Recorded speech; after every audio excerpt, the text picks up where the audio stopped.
Hello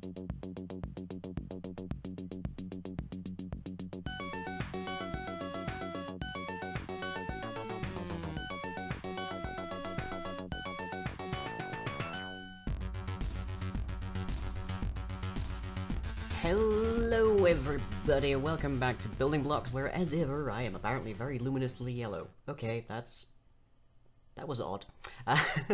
Whereas ever we are programming Minecraft mods live on camera, currently working on various oddities 5.3 I think this is at this point. I've lost track, honestly. Let's see. 5.3. And we are in particular still working on getting hives going, because they're kind of our big, like, show-off thing, I guess, for the next version, right before we move devotedly to 1.14. And I've had a little bit of development progress since last week. Oh, yep, Carol is also here. Carol does not necessarily understand most of what I code, but then again, most people don't anyways. Me included sometimes. So, one of the big major changes in the past week is the heat graph now actually includes orange. I don't know why, I just didn't have that in the list before, so yeah, there it is. Also, I'm getting, wow, just incredibly yellow here. Hang on, let me see if I can tweak that a little bit. What is going on there? What's going on?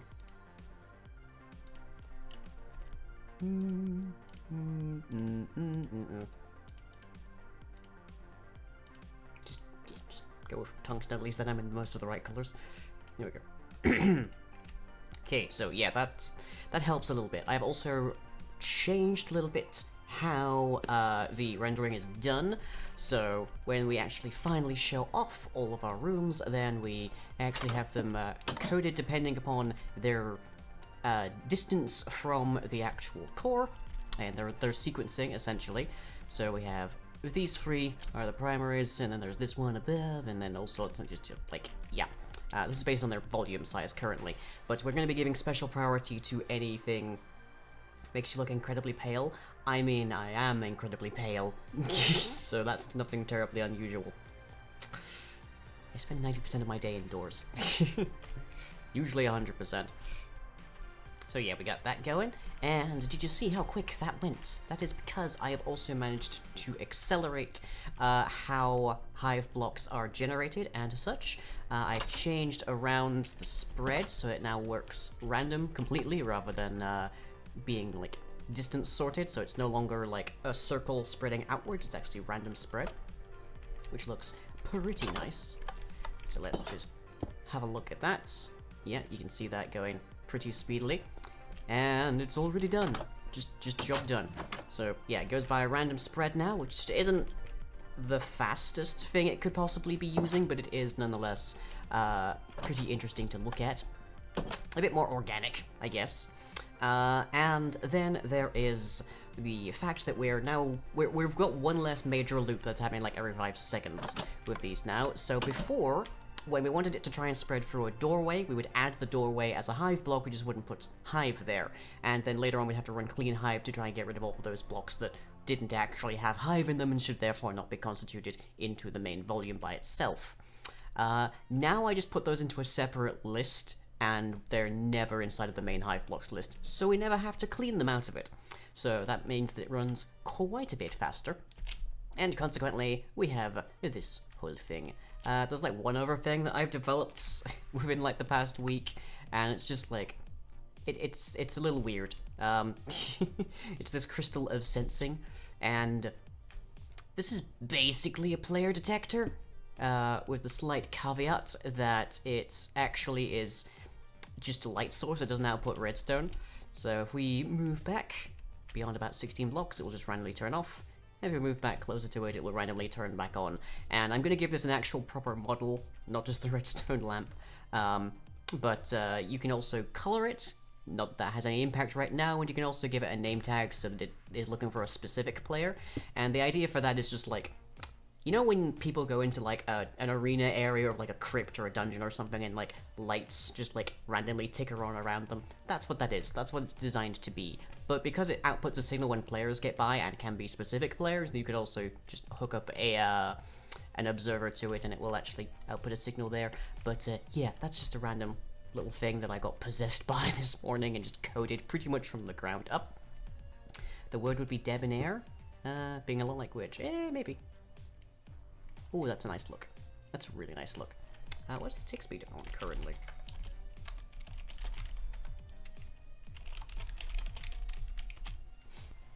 We'll find out in a hot moment. Free, apparently.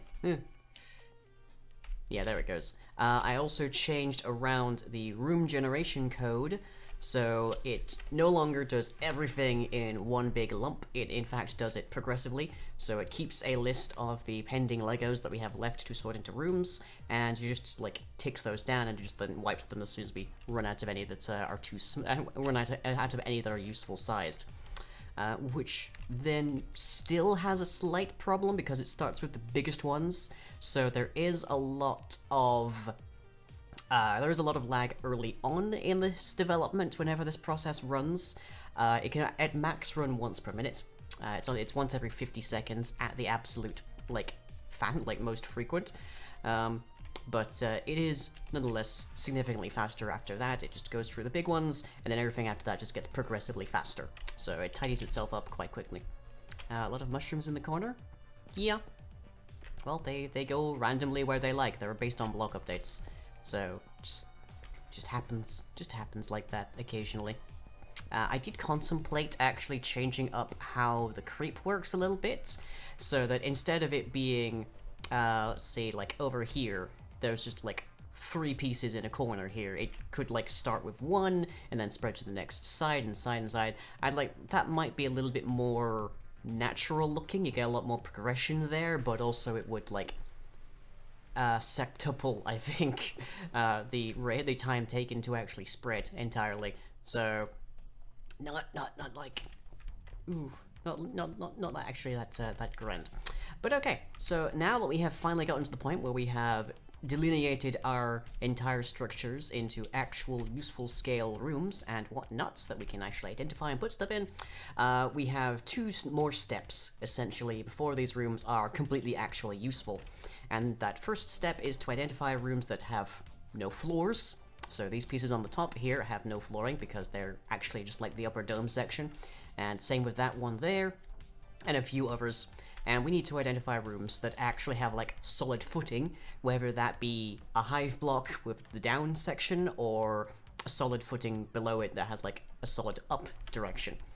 And that means we have a little bit more to do, but after that, we can actually start assigning rooms to our rooms. Rooms to our cubes, let's say.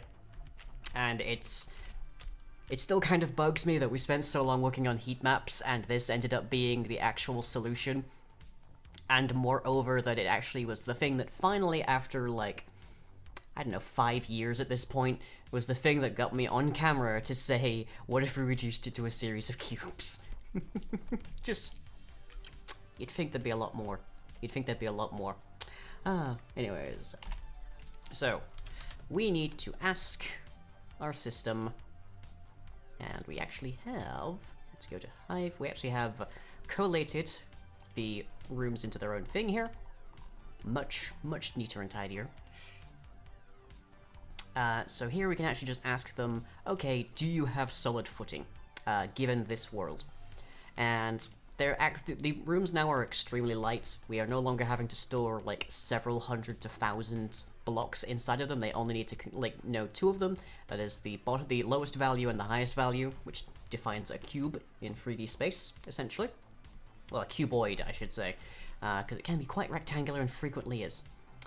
So we've got useful size, and now we need public boolean has solid foundation. And let's give it a world, because they don't have one as standard. And let's just return false for the moment. And let's see, tile entity of rift interior. So when we are generating our rooms, generate box list, there you are. We add them to the list only if they're a useful size. We still remove their like boxes from the entire pending Legos list, but we do not add them to our actual room list if they're not a useful size. That's why we end up with just that handful of cubes rather than every single one. We can generate every single one if we like, but it's not very useful by definition. But though I did engage that for the most recent Variability Showcase, if you haven't checked that out, because then it did actually show the full interior shape. So, if box is useful size and box dot has solid foundation in this world, then we get it, and then we also remove the box's volume from that. Yeah. I wanted to have tea, but no, we have no milk, so juice time? Juice is helping. I mean, I have tea, but I always have tea.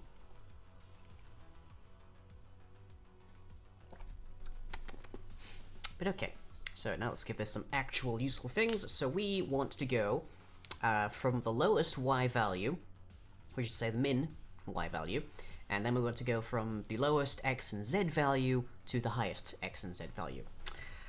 So let's get our y, int equals min dot get y, and officially these values can never be null. They're just null for the moment, so we shouldn't have to worry about that. That's what I have occasionally had that problem. But when you add it, they actually determine it, so that's considering that both of these, what's this phrase called? Instantiators? No. Declarations? No.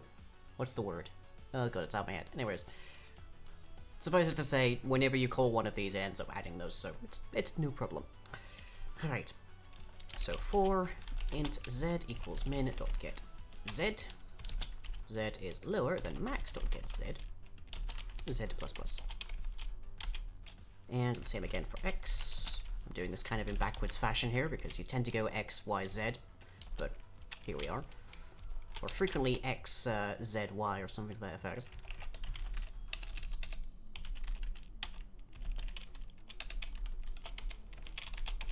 And we want to tally because we fully expect that it's not going to be 100%.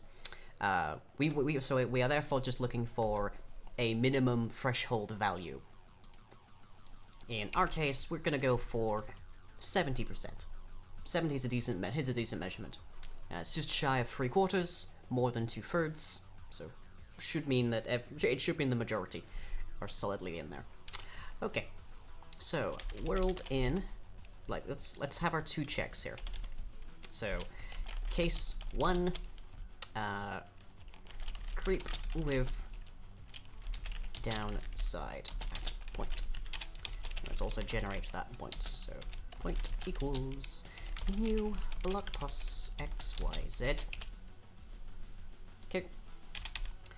And case 2, block with solid upside below point. There. Herbal tea is superior, at least for me. It doesn't require milk. Problem for me is I need strong tea. My taste buds have been destroyed by years and years of like spicy foods and such, to the point that I can't really taste most spiciness at this point. But consequently, it means I'm unable to delight in the gentler tastes of tea, regrettably. If I'd known that was a thing I would appreciate later in life, I probably would have had less curries. But oh well. See how well you can try to get through the massive book that is House of Leaves. Ooh, good luck. Enjoy. Okay, so I block state. State at equals world in get block state at that point. If state at dot get block equals vo blocks dot creep. Ooh, actually, we trying to think. Do we want it to be? We probably want it to be an instance. Does Hive Creep Light extend out of? Yes, it does. Okay. Because that means we'll get like all of them. Instance of.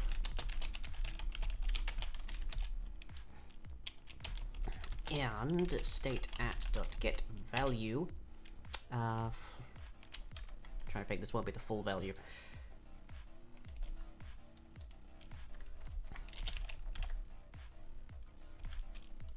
Because currently the sidedness up here is only actually calculated client side, so we actually need to know if it would connect at the bottom.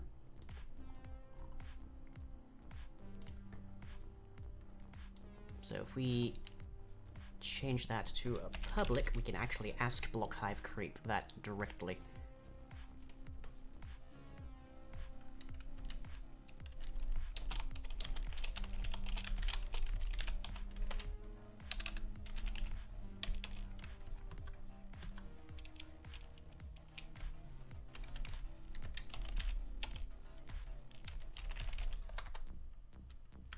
Okay, so that's one case.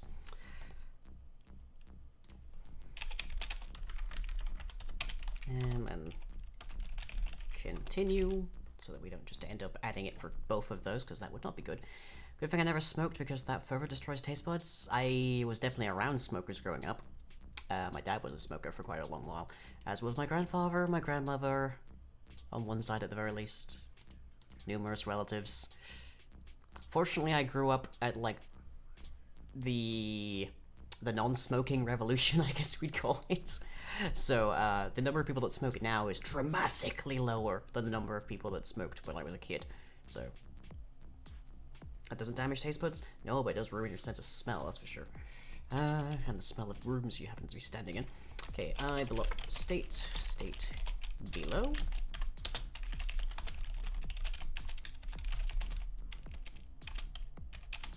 So, if state below is sides solid, ruled in, point dot down, I forgot they changed this, haven't I? Enum facing up.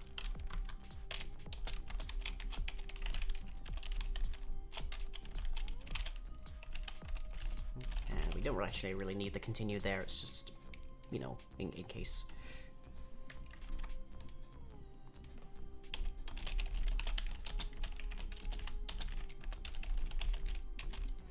Might as well store that as a variable since we're using it so often. In 3 different places. Hey Nick, how you doing? Okay. So now we get our tally, and now we need to ask it how many of the whole like thing is it. So let's find out what our total is.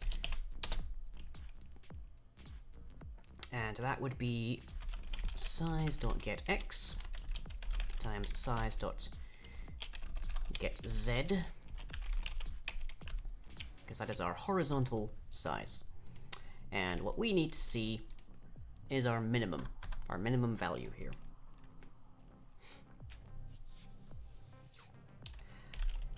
So tally min should equal total times 0.7d.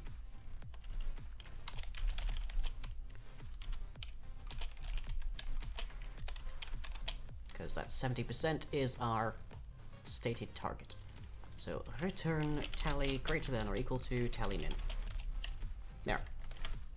Okay. What is your problem? It's not visible because I haven't saved this yet. There you go. Okay.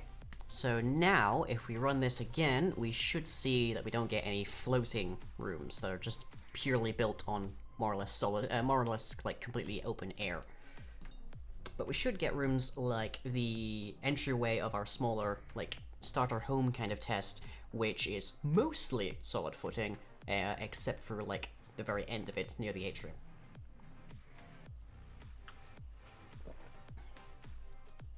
So that's just our first thing to do here. It's a very quick and easy one.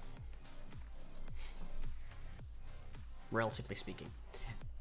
We'll see if that causes some massive problems, because Lord knows that happens a fair bit.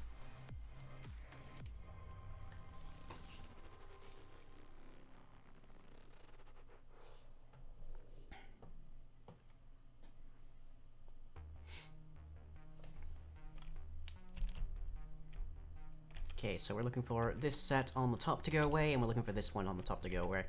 Essentially, when we run this again, just gonna delete everything, start from scratch, just because the system won't remove those indicator stained clays when it's running.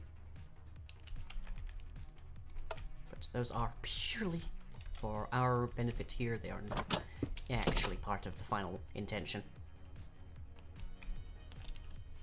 So let's see what we get.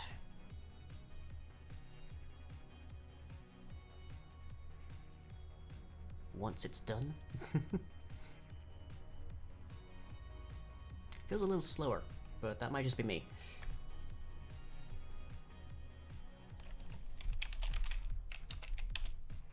Okay, apparently it didn't find any rooms that met that threshold value. That's interesting.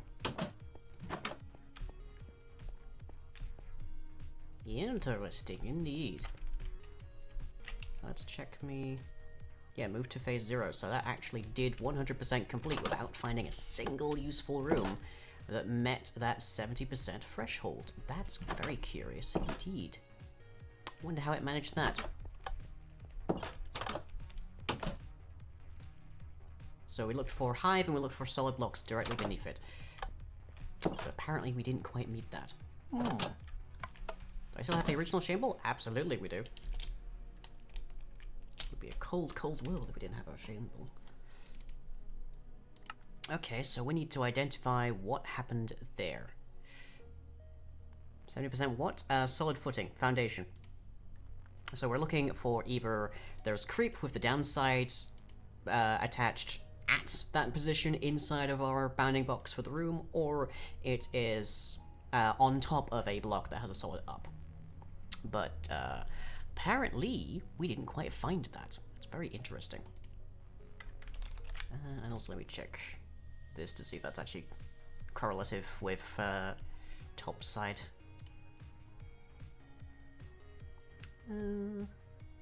Look, it's a steam plant. Yeah, that should be about right. Okay. So you're telling me none of those met that threshold. That's very interesting. We could lower this down to say 60% and see what happens there. I guess there's a third possible case here, which is that there's a solid block at this.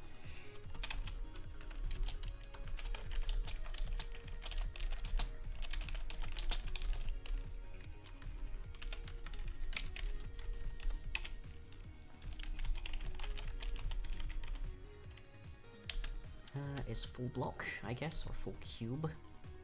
I genuinely don't know what the distinctions are here.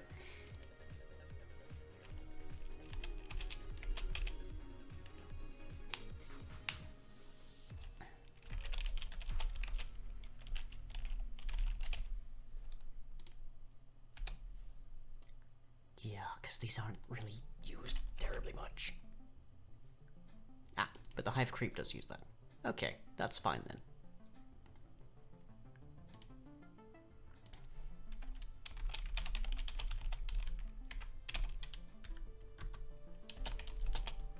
So it's not air, but it is a full cube.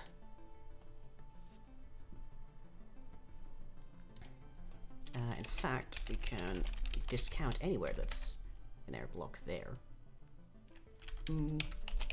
Except for the down part. Because we're fine with it being air if it's underneath that.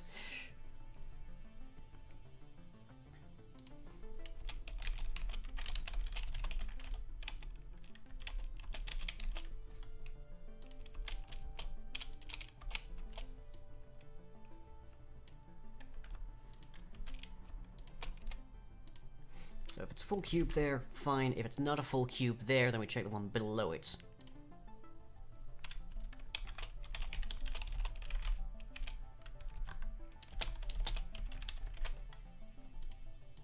Okay.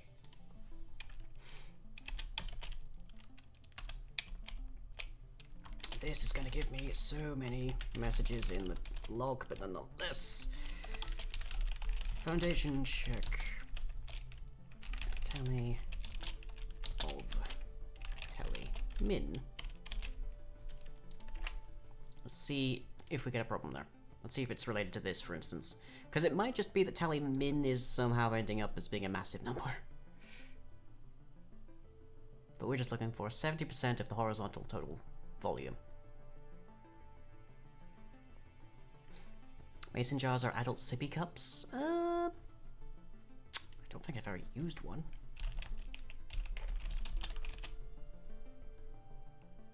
I've never used one as a... Well, okay, I might have actually, like, been gifted one for, like, hot chocolate at some point. Okay, keep an eye on the chat, everybody. This is gonna go wild.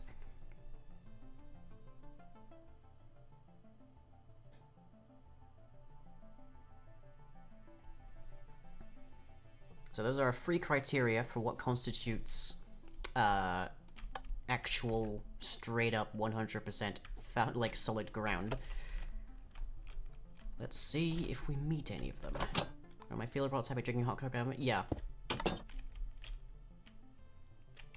Phase 2, Phase 1, 36 of 53, but we only got 1 of those. Interesting. How do we only get 1? Because we know that there's multiple rooms in there. We just went for the whole one? Oh! Right, no, I know why it's skipping the rest of them. It's because... if we don't meet these criteria, then we clear the Legos because we don't have the right size. Aha! Right. So if box.has solid foundation, then we do that. We need to nest that, not have it be right there. Because it found the first one that was a useful size, but didn't actually have sufficient solid foundation. Okay. Yeah, that's what's happening. Okay, right, well that solves that problem, with way fewer messages than I was expecting, actually.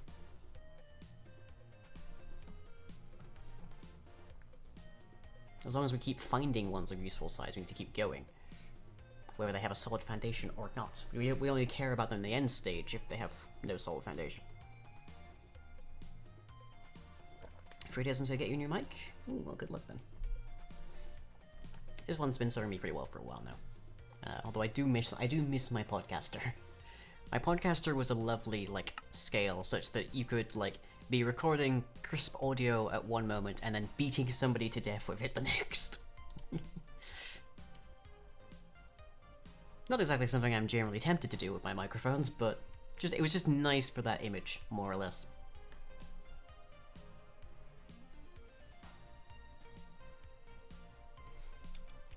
Okay, we can wait for this to figure itself out and make another run, but let's actually just reset it. Fastest way possible.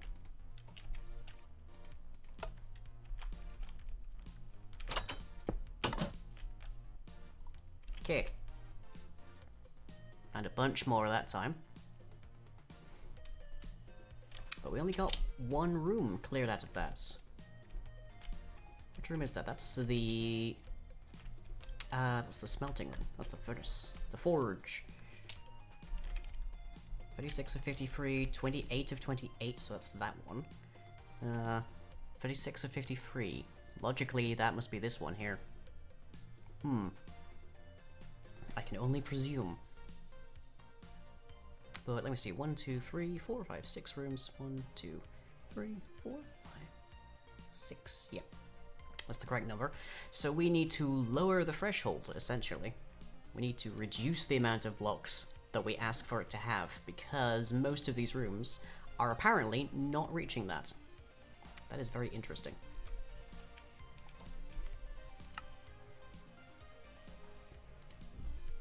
Keeps popping and breaking our airs. Nowhere near as bad as the coaster used to be. At least at least you figured out what was causing the devil static. Ooh, oh dear. How does David still not understand what no means? Oh, is the cat back? Is that what's happening? Okay. So, 36 of 53. What is that proportion? That is 67%, whereas we're looking for explicitly 70. What is 14 over 16? 87. Interesting. 14 of 16 then should have been added. 28 of 28. Definitely what, like, one of these was added. Why wasn't this one? Because that is more than 70%.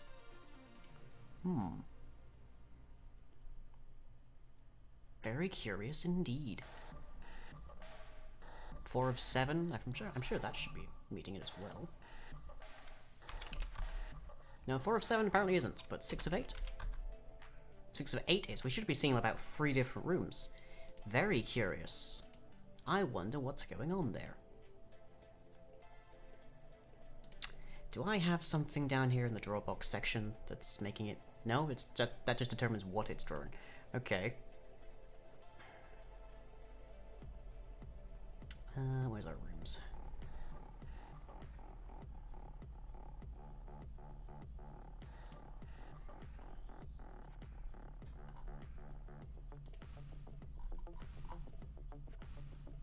Rooms at all, yes, good, okay. So we do that, and then we ask it to draw the rooms, which just loops through them all, and tells them to draw. Okay. Why do we only see one room, then? Which I'm guessing is the 28 of 28.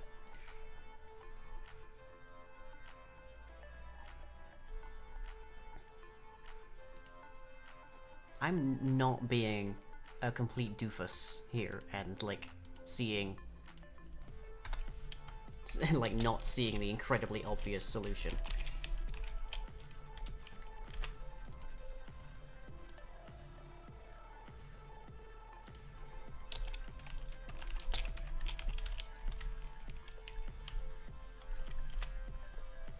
Let's try and identify a bit more which ones it's missing over.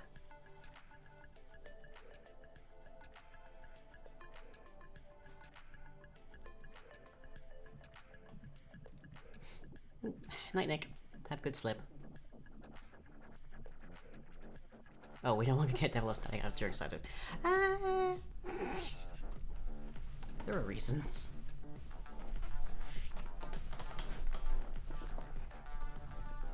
Like, in fairness, this is a very different audio setup than I used to have for Coaster. There's a lot less involved with the audio cables.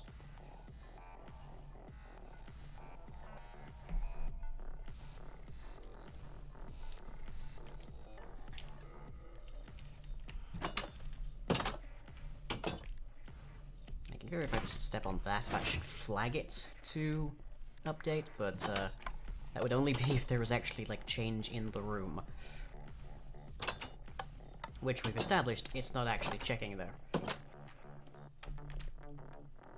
So, if I did that, it should identify it as there's been a change inside one of the rooms. Better check to make sure everything still works.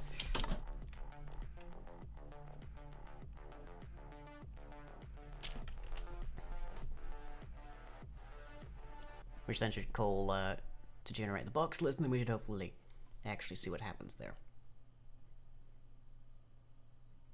Okay. 77, 40, 24, 25, 12, 10. Yep, those look like good numbers. 28 of 28, presumably this one back here. Let's find out by teleporting to it. That is 933. 5, 16, 8, 6. Where does that put me? That does put me here. Good. Okay, that's what we expected. What about the 14 of 16 one? Which is 924, 5, 16, 85. That's back here. This should also logically have all of that. No problem. Actually, I'm not even entirely certain here exactly what point was failing it. The 36 of 53, I'm guessing, is the big main room there. Which is 918, 5, 16, 76. Yep, that's in here. Why didn't this room get added then?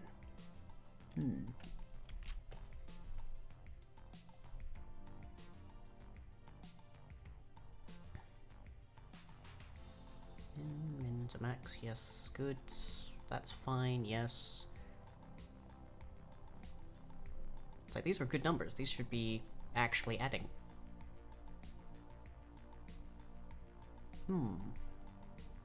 So why are we apparently returning false? That's the question.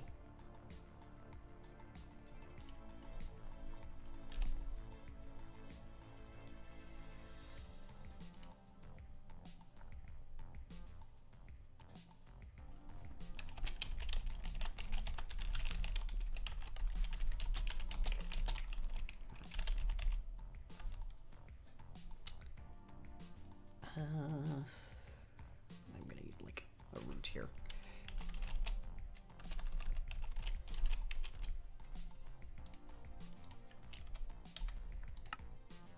If we can identify if we can identify if only one block is being added, then that might just mean that only one's getting drawn.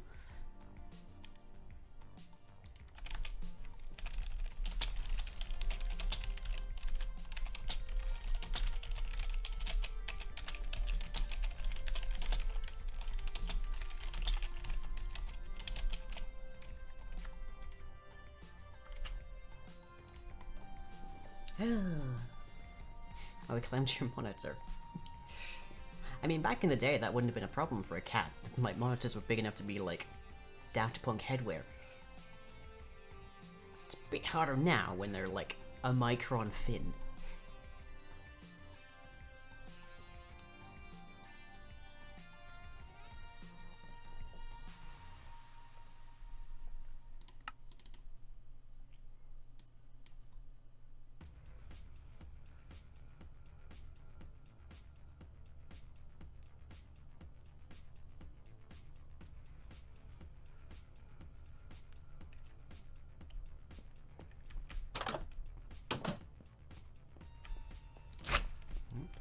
Back in there quite happily. So it doesn't check for if any of the rooms have been disrupted based on any old block of hive creep that you break, only the ones that are actually registered as being inside of the rooms that it knows about anyways. Ooh. I think that's it calculating.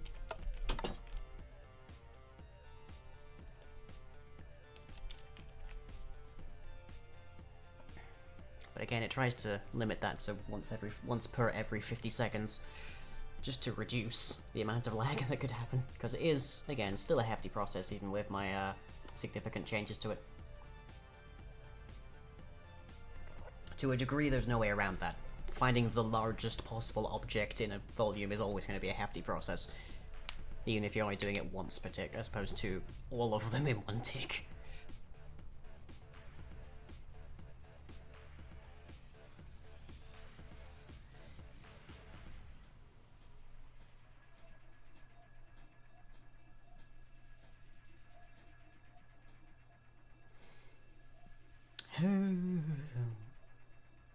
Maybe I should just make it so that if I put a button on the thing, it'll actually just do it automatically.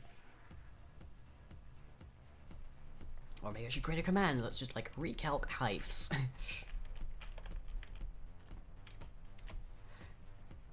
That seems like that'd be a bad idea, though. Here's a command that you can run, and it will tell every single accident loaded hive to recalculate all of its rooms, which is the heaviest thing it could possibly do. Okay, let's just reboot this.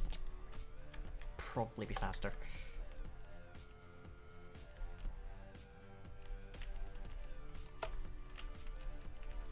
Well, the command block on top of the redstone lamp was a player? Where? Oh, this? Can't imagine why. Okay, added 933, which is the 2828, so I only added that one at the back there. Interesting. So that's the only one that returns true.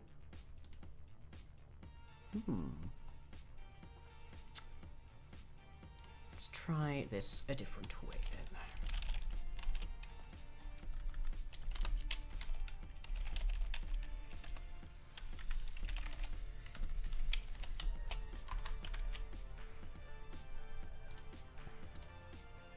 If it's failing there, then let's try and just do it by rote, as it were. So convert that to a double, convert the total to a double, and see if the total over it, the tally over the total is greater than or equal to 70%. Which I'm actually just going to drip down to 65%.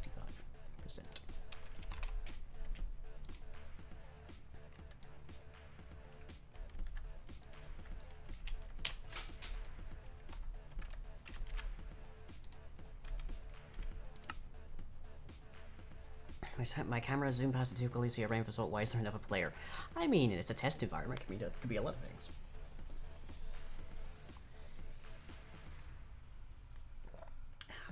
Didn't expect this to take as long as it is, but oh well. There's always more bugs than you anticipate there'll be. Everything, like, if there is one thing I've learned about coding that is always true, that is like an actual straight up axiom, It's that all tasks take longer than you anticipate they will. No matter how good or bad you are at programming.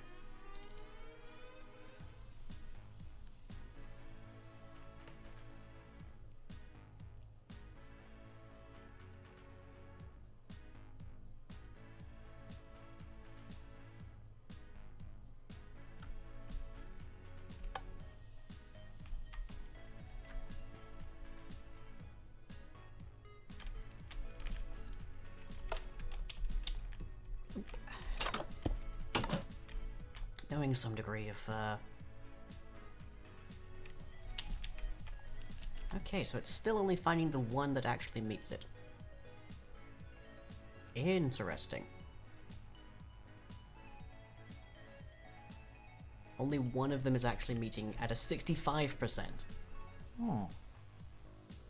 That's very curious indeed.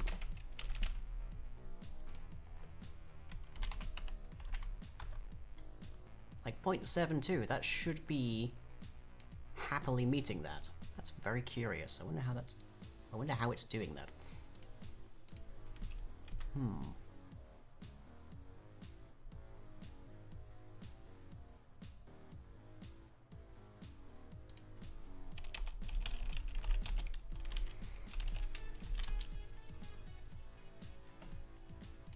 Actually, I can probably do this a little tidier anyways. I think, which is just to ask if tally plus plus is greater than tally mid anyways.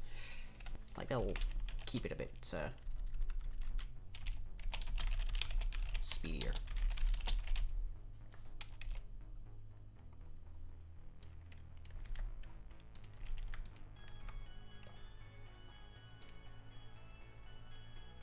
Because that way it increments it. Either way, it just, once it actually hits the minimum, then we just know, yep, we're done. All good. Which then means this can just be false down here.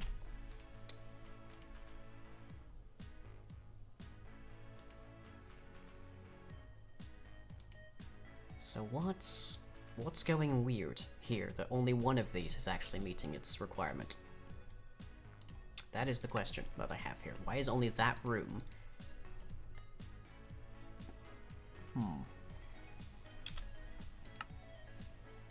Zombie invasion? Oh dear. Good luck, Cab.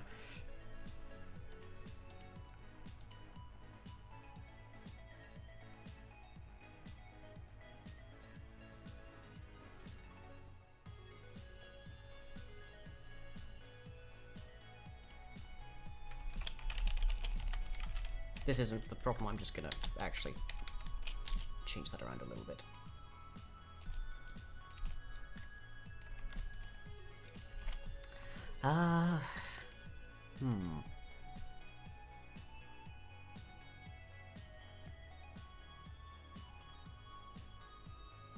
This is 100% mod proof. So was the Never back in the day. And I still got zombies in the Never back in the day.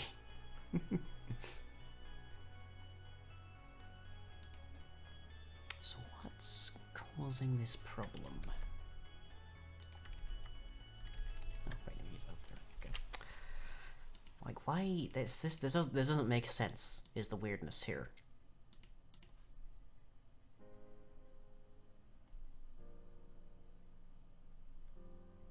There should be no means by which it can get those numbers and return false. And yet, here we are. Is there some kind of quality control I'm doing on the boxes that just isn't here somehow?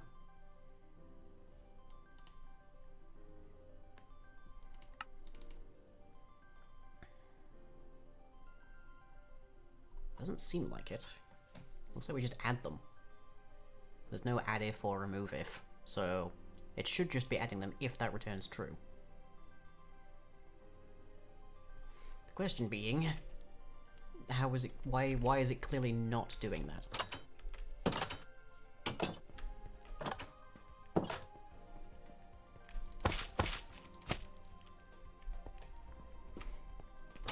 Changing a single block back there is actually enough to set this running, but We just want to make sure.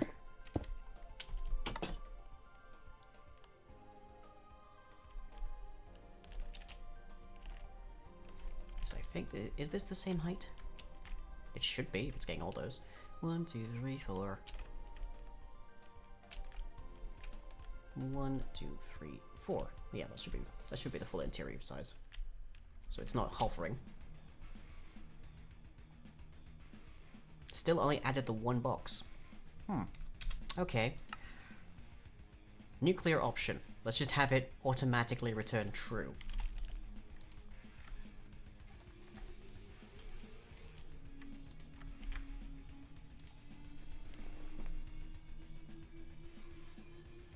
Like, it has to be a useful size to get added to the list at all. It then should ask if it's got sufficient foundations to be, like, built. So what is going wrong here? By the by, once we get this code working, we can also backport it to the procedural generation system, and then just replace the structure file rooms with just basically rooms full of creep. And just automatically tack them into the system here, which will then mean we've got some more significantly more consistent hives as well.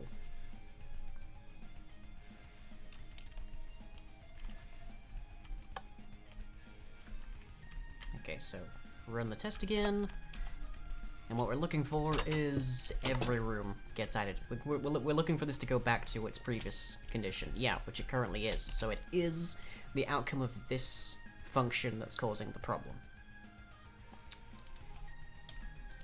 Okay. Why? Why this one only?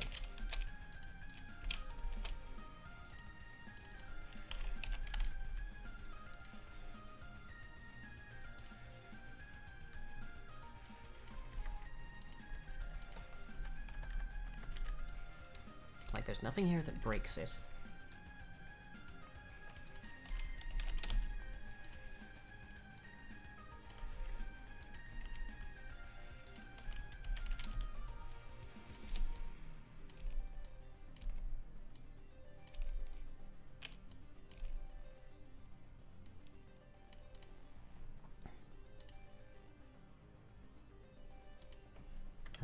There's nothing that, like, ditches it out, except for these, which is only when it actually already hits the value we need anyways. So what's causing that?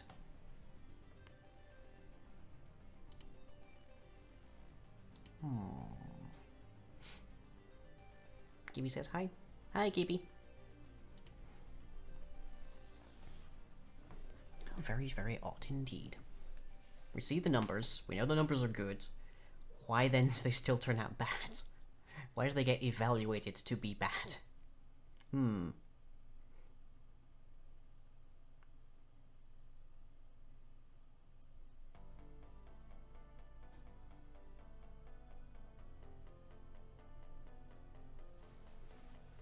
Has Ollie visited again? Not a few days, but we have met David.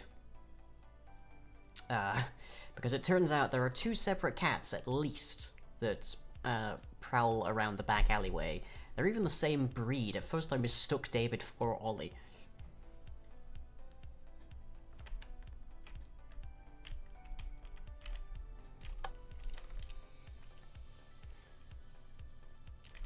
If only you had if only you had shut the sushi shop. What, were there just like villagers in there that got munched? Yeah,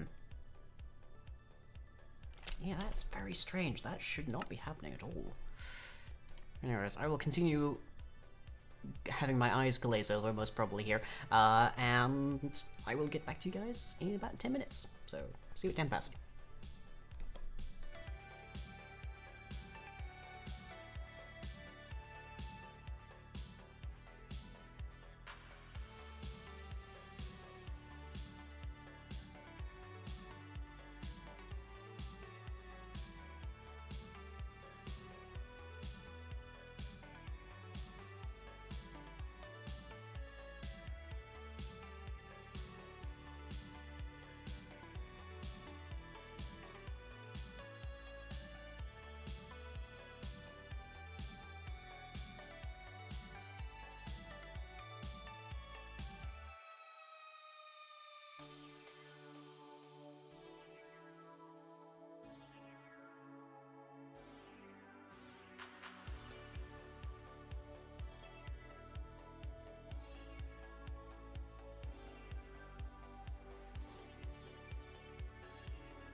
A new challenger approaches.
Welcome back, everybody, and I don't think I'm any closer here, but I'm curious to see exactly how many blocks it goes through to try and figure this out, because I think there's gotta be a very obvious problem here that I'm just completely skipping over. But I'm not obviously not sure where it is. So yeah, we're looking and we're hoping. And oh boy, you know, glass needs some ice. Oh, thank you very much. It's freezing right now, but thank you very much, Esma. Fortunately, my tea still has some heat left in it. So yeah, if you weren't here when we started the stream an hour ago, we are currently trying to get our rooms from our hives to actually identify whether they actually have sufficient solid ground to be useful or not. And right now, we're having a smidgen of trouble with that. So, to recap, what we have here is a variety of test structures within which we are spreading our hive in a kind of creep-like fashion. And then we have to determine the full volume of the hive and figure out exactly where all of the rooms are, and then we can determine what rooms are actually useful. And apparently, it's still just getting that one, which is very, very odd. Previously, it was getting none. So I don't know why. That's the problem here.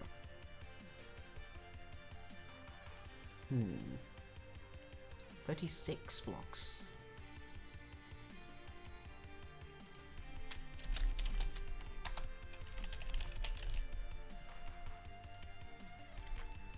Let's see, if we do that, then we should hopefully see if it's actually just going completely wonky. Which, it honestly is. It's very strange. It shouldn't be doing this.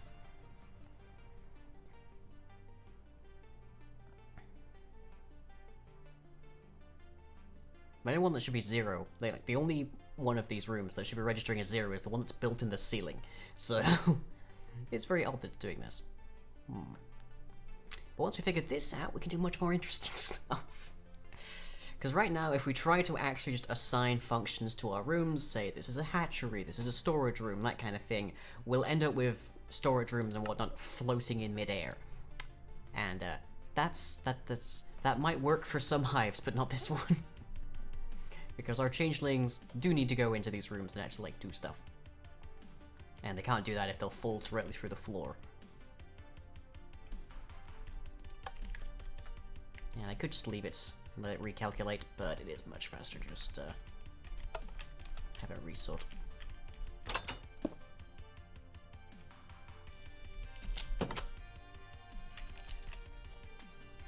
$14 blocks of 15, 36 blocks of 50.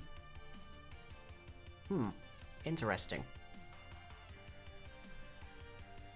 So that gives us a slightly better idea of what's going wrong here. The question is, why? Why is that failing? Why is it failing so much?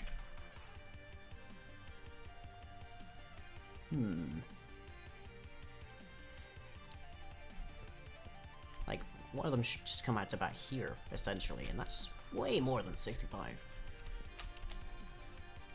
If we dial that down to 50, then that should theoretically mean that a lot more of these actually start to fit.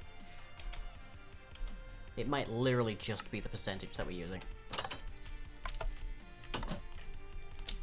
Again, I feel like it should still be qualifying here, because these rooms are clearly useful.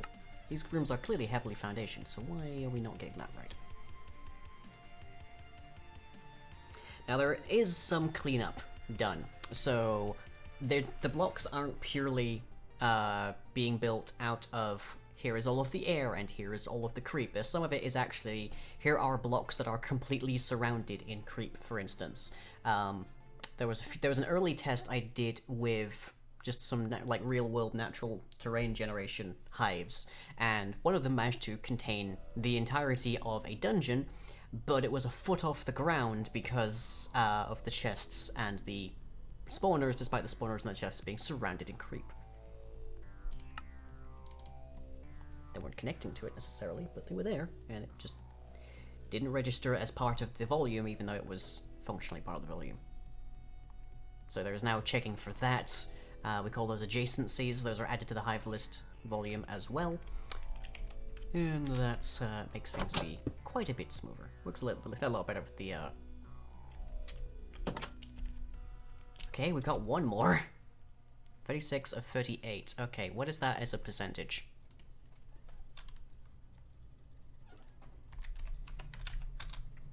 That is 94%. Okay. We know 38, so times 2. 36 over 76 is 47%, apparently. And that's gonna be our big one right down there. That's gonna be our big room right here. If we can get that to be working, I'll be relatively happy. So right now we're not. 6 of 6. Really? Failed foundation check with 6 blocks of 6. What? Pardon? That doesn't make any sense right there. That right there. You guys can't quite see that. Let me just turn off my camera here. Room failed foundation check with 6 blocks of 6. There's definitely a problem there, and I think it's this line right there. Greater than or equal to Tallyman. That'll get us another room. And then, do I want to take it down another step? That's the question.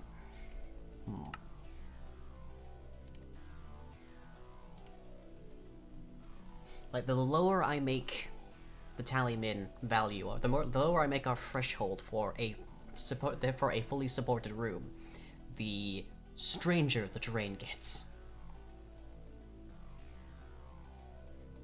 Like, you love your KB, but sometimes he is too affectionate. If you didn't see my Friday stream, which is my immediately preceding stream, so go check out VOD, I guess. We had some Dead by Daylight, but I had a cat guest, which was Ollie, before he got before he was finally returned to his owner. And he just enjoyed occasionally just leaping straight into the lap. Oh, ow. Well, he's lovely and cuddly. I love him, but he's not. He is a hecking chonker, it has to be said. Okay, let's see what that does for us just by changing that one character. All I did there was add an equals sign. Let's see what that's done for us.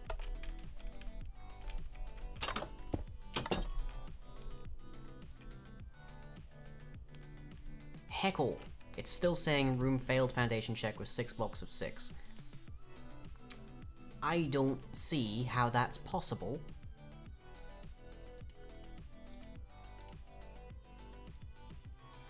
How can we possibly be failing if they're equal? Greater than or equal. Do I need to add it to be plus plus tally maybe? I guess that might actually be it.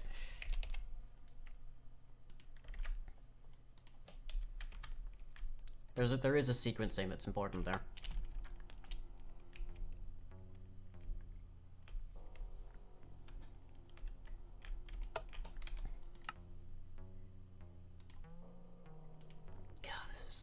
This is being way more nitty gritty than it has any right to be.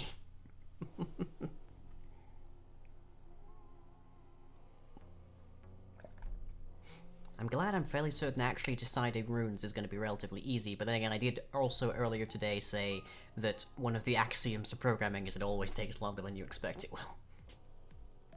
Case in point. Maybe I should have done this part before streaming.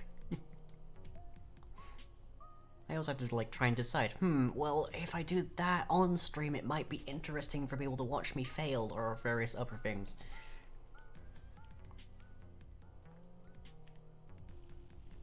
Okay, yes, I did clean that out.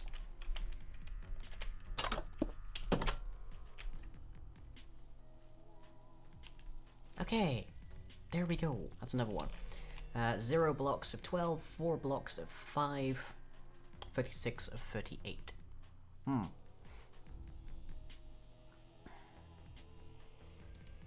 So now it is just our threshold, I believe. Though it is strange that we get this one before we get the bedroom back there. But okay, we're getting there. We just need one slight more tweak here. Because this definitely should be a usable room. But would things like the stepping pads interfere with that? Stepping pads? What do you mean? Exactly. I don't know what you mean.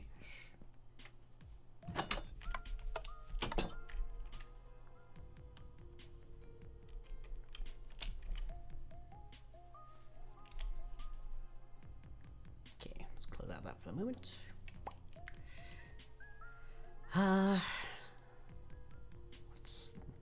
What is the tally there total? I think it was like 47, let's say 45.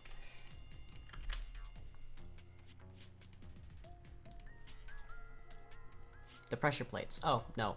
Pressure plates are counted as being... They're adjacencies, quite easily. And they are also classed inside of various things as being part of it. If they weren't part of it, what we'd see earlier on is that there would be a block, like, between the floor of, say, the long storage room on the right-hand side and the actual central chamber, because there are pressure plates on the floor. But those are actually counted as part of the volume, so they do actually show up. So, they are not problems. Which is to say, they used to be problems, but I fixed it.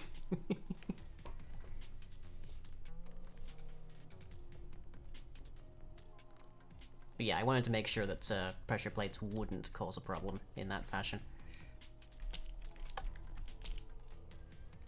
Because pressure plates, levers, buttons, all sorts like that, they are very common features of a lot of bases, much like doors. So I wanted to be sure that we ended up properly. Okay, grand. We have officially feature completion of this particular system on our first test room, our first test building here. Let's try a big one. Let's try a big one.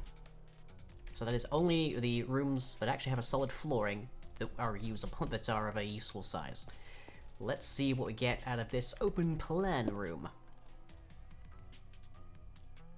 Which is, the open plan room is why we spent like 2 weeks calculating how to figure stuff out with heat maps and failing.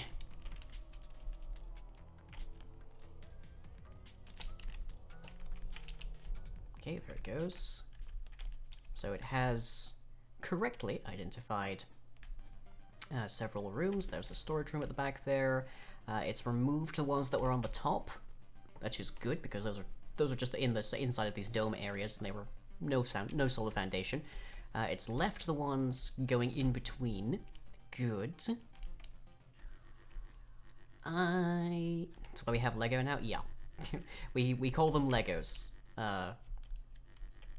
Because we are trying to we're trying to reduce a complex shape to a series of simple, like, relatively regular cubes, and that results in us knowing exactly where the large volumes of space are.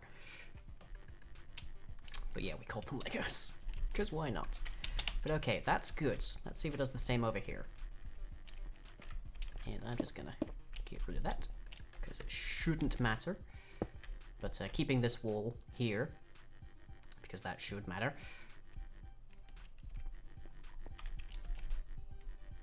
And let's see what generates up here. Okay, perfect. That is exactly what we want to see. Grand. Okay, so next thing up. We need to actually start giving these rooms some purpose. Hurrah, hurrah. And that means we can actually finally get rid of this whole stained clay setup here that we see everything being generated through in, which is purely just there for debugging.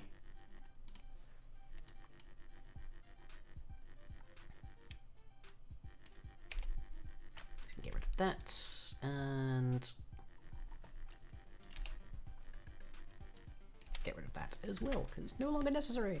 Is the first room too small for that Lego blocks? Yes, it is. I think it meets the proper quality of being sufficiently solid, but, well, sufficiently large, but not for being sufficiently foundationed. That's mostly due to the hoppers on the ground level, I think. So I could theoretically add in something here to figure that out, but for right now, don't need to worry about it too much. Okay, so we've got our list of rooms, so we know where we can put stuff. Now we need to know what our options are actually for, like, what rooms do we have available? What's, like, hatchery, storage, that kind of thing. So we need enum hive room. And this will be very simple here. We're just going to make a list for the moment. So big obvious one. Hatchery. Storage. Just identify them as such. And now we need a means of actually identifying what these rooms should be. And that happens down here.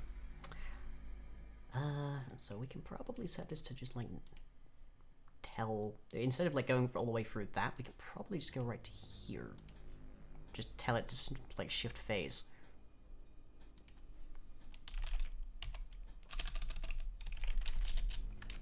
Because it's doing the same thing over and over there, so might as well just go back to the start. Okay.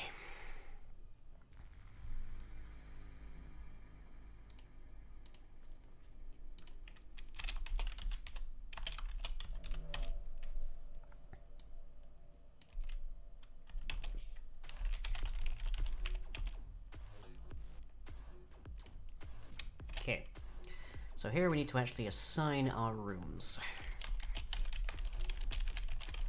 If we render the Lego list empty by that point, then now we need to generate some means of effectively managing where our rooms. Well, we need an ID value essentially per room to make this easier, because alternatively we can just say, but we can just ask the box rooms if they have a purpose. We can stick that in here. That makes this slightly more it makes it slightly more limited, because right now we have only this list, but trying to think. Do I want to just build this into box room, in which case we only need the list of rooms, or do I want to actually have a map that says here is the room and here is the function I've attached to it?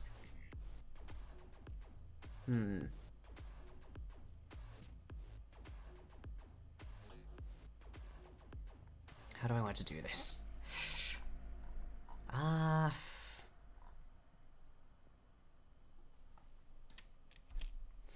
For right now.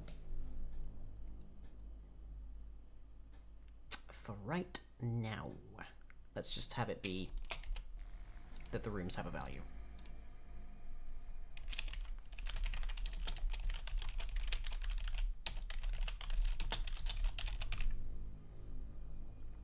So function.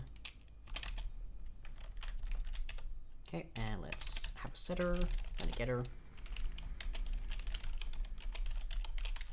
Think you'll take a nap? Okie doke.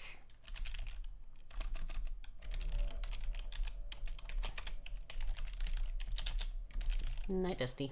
Have a good nap.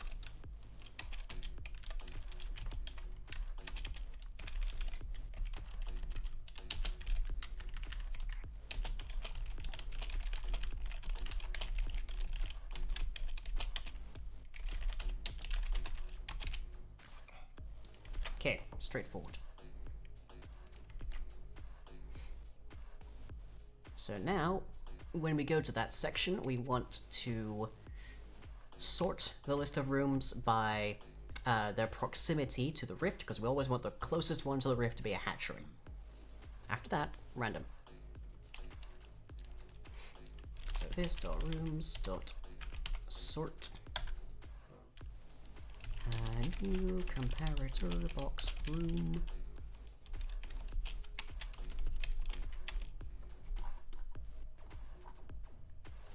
This is why I kept this around.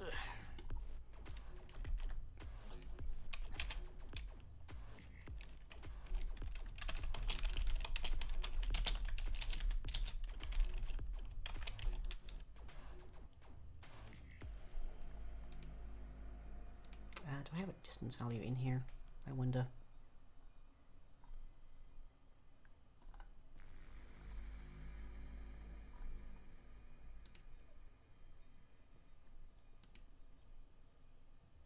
I might need a distance value here.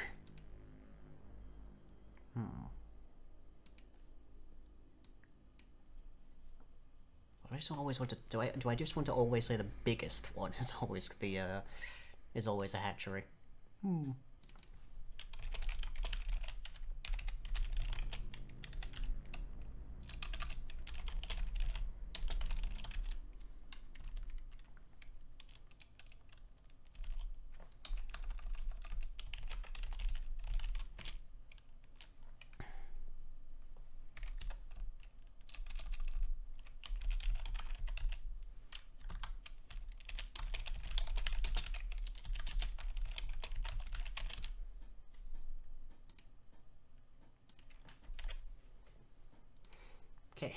sorts them.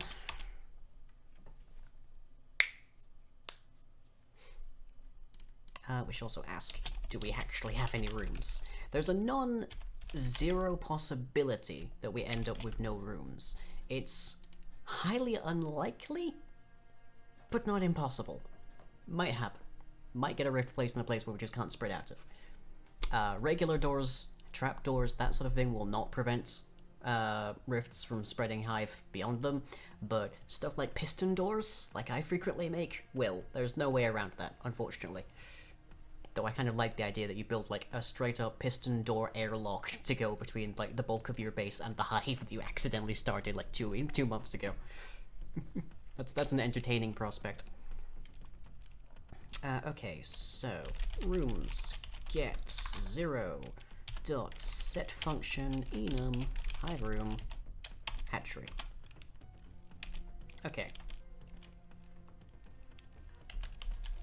And then for int I equals 1, I is lower than this dot rooms dot get, well, size I should say, I plus plus. Dizzy, but back to game saving. We managed to get the actual calculations working properly. So now we have our actual list of rooms that actually have solid grounds. Hooray. We had to move the value pretty low. It's down to just 45% now, but if it works, I'll take it. Okay, so beyond that, we pretty much just want to set it randomly. So this dot rooms dot get I dot set function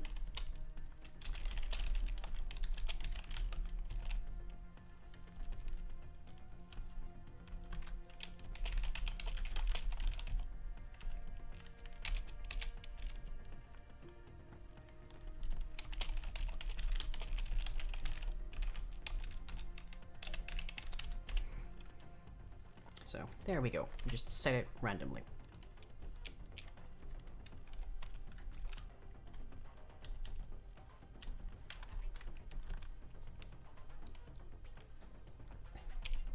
And then we now need to do some special stuff.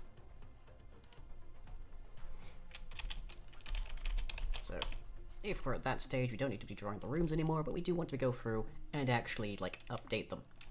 So for box room in our rooms list, switch room dot get function, so we can actually tell it to do stuff.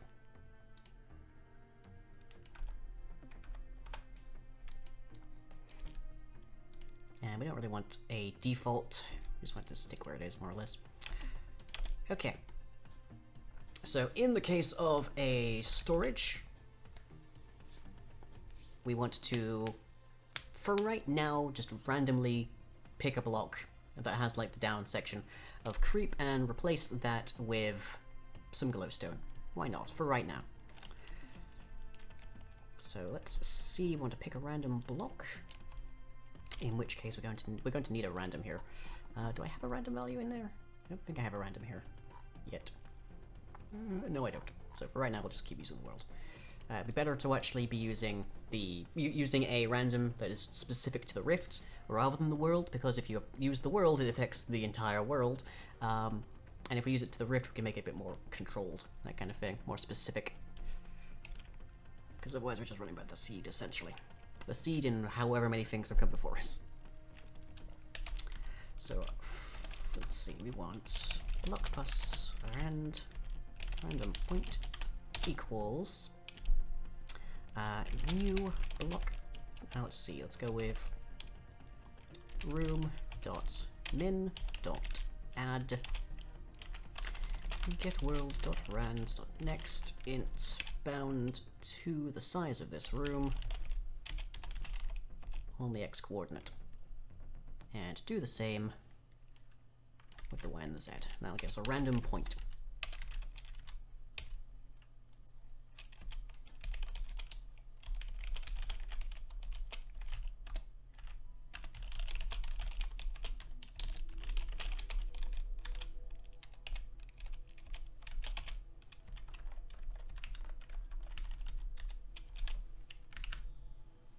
And if it is at that stage, then we next want to... Actually, let me just store size here, because we're going to need it. Hatching a plot there? Yes.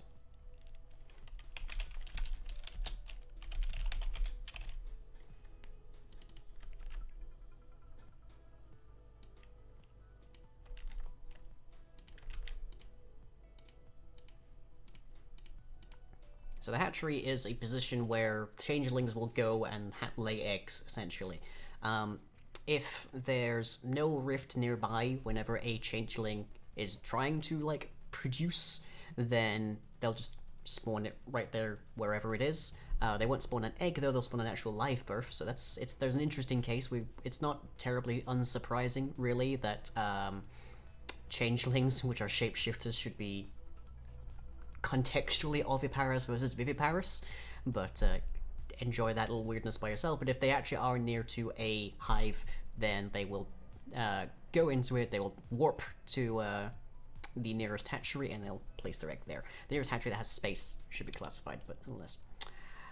So if it's hive there, then get world, set block state, random point, let's see, blocks.glowstone.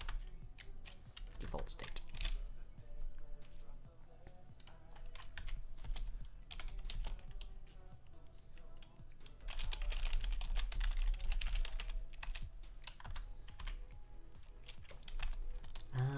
Let's see, block hide creep. That's the function I need here.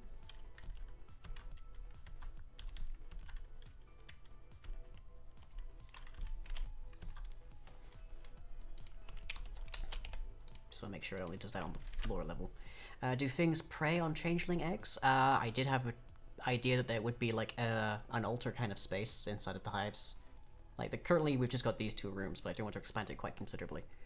But do things eat changeling eggs? No, changelings are an invasive species to the vast majority of the multiverse inside of various oddities. They only show up in the overworld when you've deliberately, like, created rifts to the Feywild, and in the Feywild they are specific to the prison forest, which is where the witch is. The witch is only able to, like, allow their kin and their children out when you complete the Fey pact with them. So it's entirely your fault that they're there, but they are an invasive species, so they don't have any natural predators. Except for you, maybe. But then players are the natural predators of everything.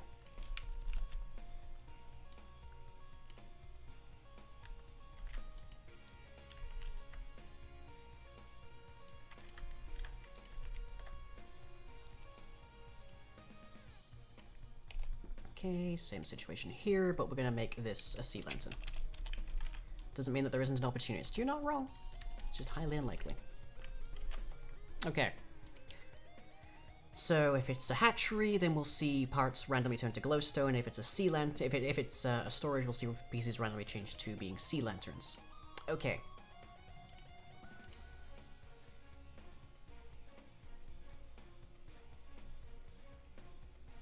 It is more or less until the entire floor is just replaced by them.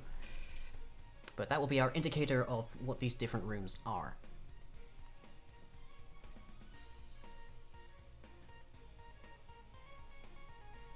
I should also add like a little bit of bias up here, so if there's a directly connecting room that already has its function set, then there should be a high chance that it actually just switches to the same one there, which will create basically essentially multi-room hatcheries, but they'll actually just be like individual hatcheries that are just right next door to each other. So with our like open plan world, we'll probably see quite a few hatcheries there that are interesting shapes, curving around corners and such, because they're actually multiple blocks. Your coal baited and productive. Congrats, Marsh. Well done. But yeah, changelings are intelligent creatures, so if there's anything that's like preying on them, they're pretty quick on the uptake, at least. Like they're built for deception, so if something does start eating them, they quickly figure out, okay, if we look like them, they'll probably not eat us. Or hey, it seems to fear this other thing. Or hey, it doesn't eat this thing. Let's be that. Oh, we have a crash. Okay. What's happened there?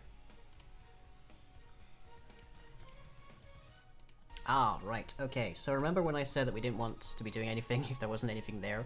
The rooms are there, but they weren't... Because the rooms pre-exist and we didn't save them to data, they don't actually have a saved function. So consequently, they're actually just crashing the world because they're just nulls.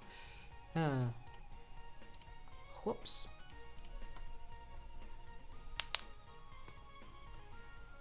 Just a small 1A, still nonetheless.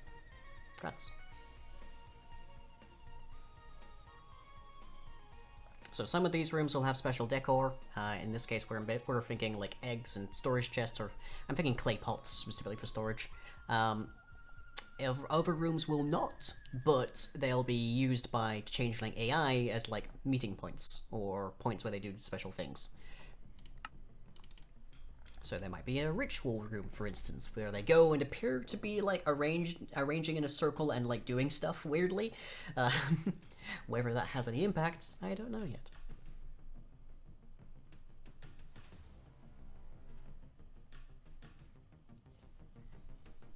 Is that still okay? I guess the Switch really doesn't like it.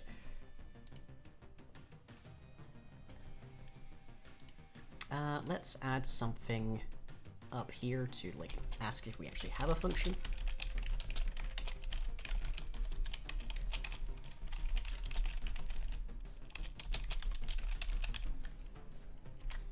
And then I can just skip past any that don't.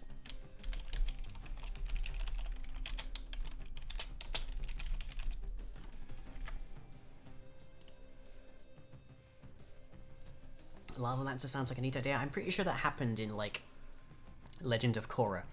What was that guy's name? Gazan? I don't recall exactly. I loved Legend of Korra. It was such a great series, honestly. Like, yeah, it had problems, but just... I really want to see what comes right after that. What does the Avatar after Korra have to deal with?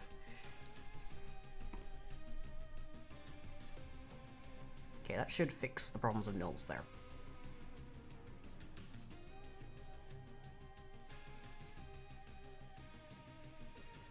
There we go. Okay, if we go down here, we should see heckle happening, because, again, none of these ones actually have functions associated with them. Let's just clean these out. We will not be seeing all of this, stained clay anymore. We're all done with it. We don't need it anymore.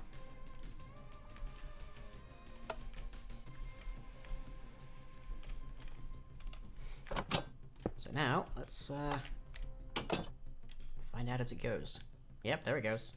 We're already seeing glowstone growing inside of the hatchery. Apparently this was a hatchery as well. Apparently everything's a hatchery. It must logically be somewhere around here that... Yep, there we go. The enchanting room became storage. But yeah, because it's currently 50-50, it's gonna do that a lot. And now I have a really big problem with my cleanup here, which is that it's not going to target the sea lanterns and the glowstone. But yeah, there we go. That's a start.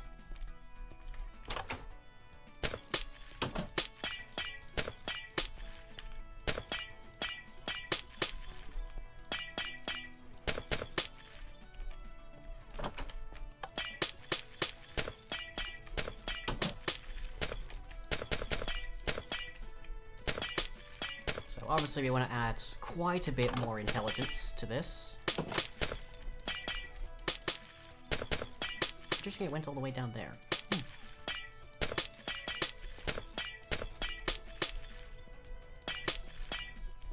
I guess because it actually did collect the sides there.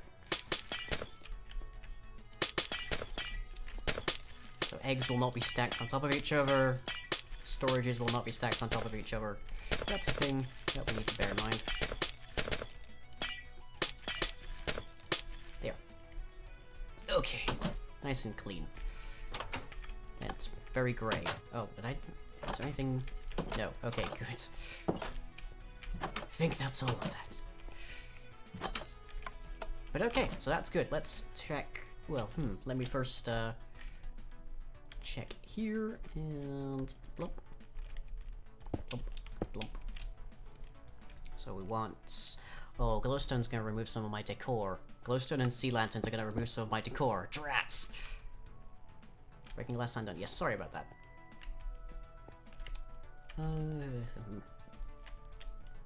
Okay.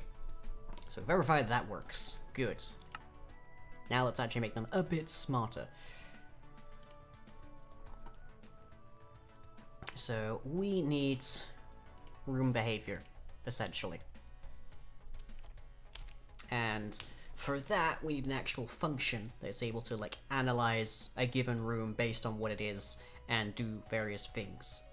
And that's not necessarily easy, but let's see, hive room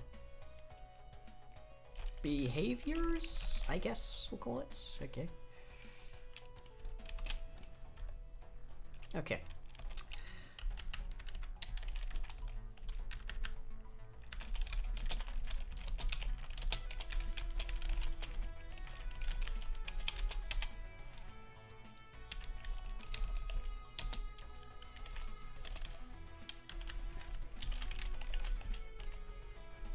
Actually, I can make this, if I make this an interface, then it should work. So we want public void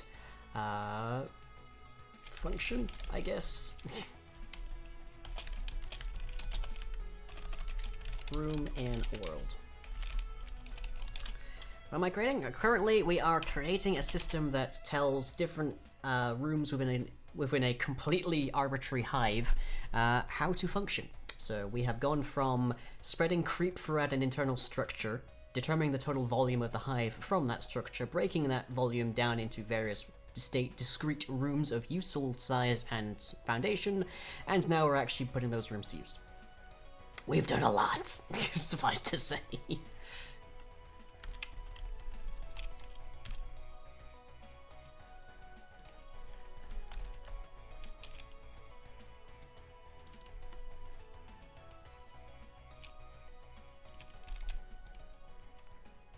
Okay, so we create an interface, and from there we can actually create discrete things. So public, static, final, let's say changeling hatchery equals new hive room behavior. Now you're thinking, well, children changelings? Not impossible.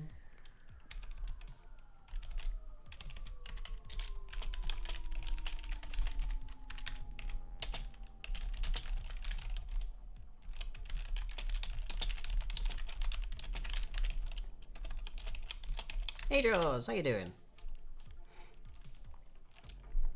Okay, so there is one, and if we go back over to our rifts, instead of doing this stuff, we can just hook on over to hive room behaviors, changeling hatchery, function, our room, our world. There.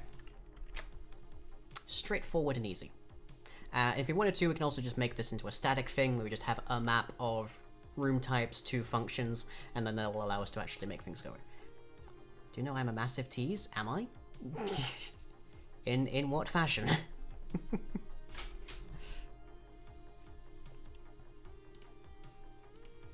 Okay, so in our case, we want to do a check for, inside of the hatchery at least, we want to do a check for number of available spaces where we can put eggs and number of eggs.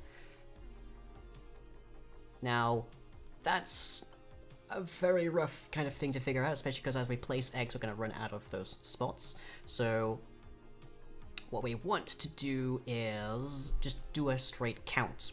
And if we then check our count to our volume, we can then create a ratio of total number of possible eggs in a given hatchery based on its volume. So, volume equals room. Volume, we already have that. Not impossible said in an almost there is potential voice. I mean, they're literally children of the witch, so sure, yeah, they can be changeling, no problem. Popping in to say hello before we begin your stream. Hope you'll have an awesome time. Keep them entertained. Do not fail me. I mean, I'm here for like another hour, but yeah. Gonna try. Lord knows I try, and sometimes I get paid for it. Okay, so we need to scooch through there. So x equals room dot min dot get x. X is lower than room dot max dot get x. X plus plus. We need to count how many eggs we have.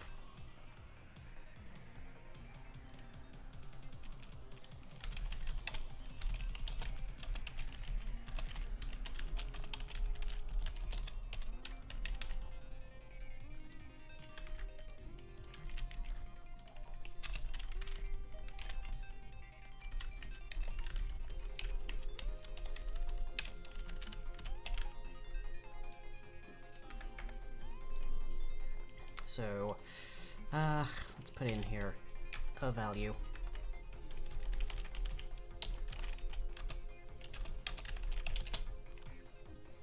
And for this, we want to say iblock state.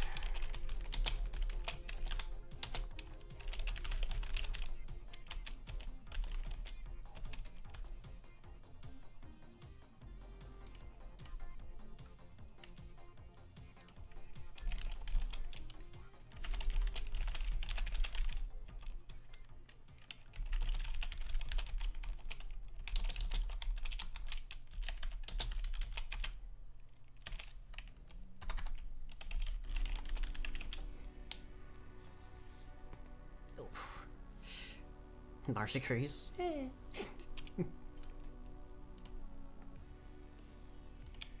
Okay. If current eggs is lower than volume over, say, 3, so every third of the blocks could be that, then we find a random point and we make it into an egg, according to our preceding things there.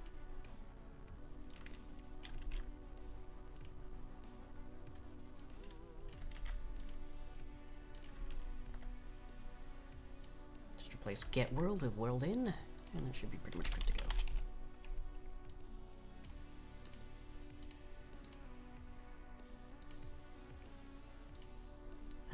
And I think it's time to do rift. Nope, interior. There we go. How often have I teased about the well sealing without giving anything away? That's important though. If I reveal how, like, under what circumstances the well was sealed, then just that's so a big embossed. detail. Esper is indeed the boss now. Congrats, Esper. Yeah, I need the size. Yeah. Okay. I feel like that's probably not a perfect thing. Let's say the actual horizontal volume.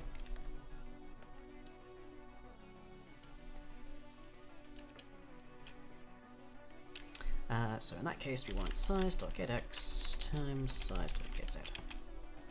So 1 in 3 blocks horizontally can be an egg inside of a given hatchery. And let's change this to something that I haven't as yet used. For decor, let's just make it a brazier. An unlit brazier. There. Okay.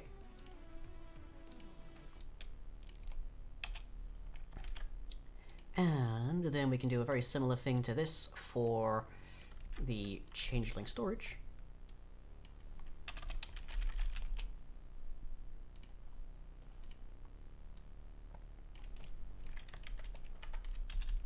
Just make sure we actually change this up here so that we can actually make sure it's consistent in detecting what is and is not an egg. There we go.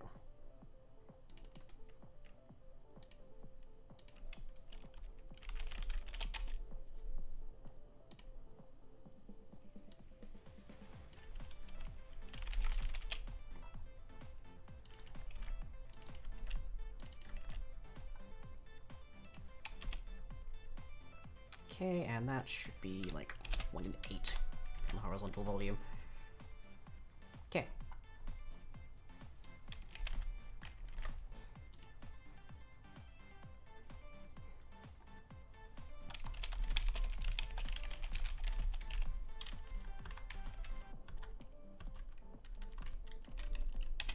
There. Just don't need that anymore. Don't need that anymore. And then ideally we would actually be getting a random here for it, but right now we are still just using the world random, and that's not great. Leap morphing.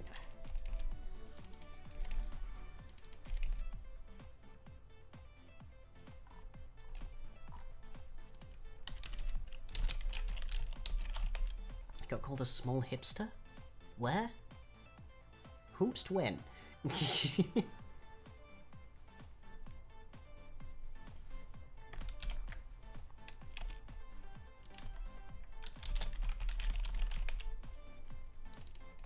On what grounds?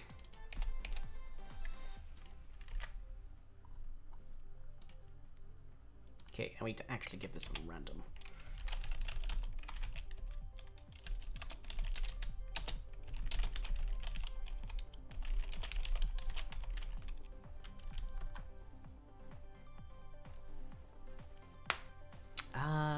It's just occurred to me that if we just give them a random, then it's gonna, unless we include a thing, it's gonna be always the same points it picks.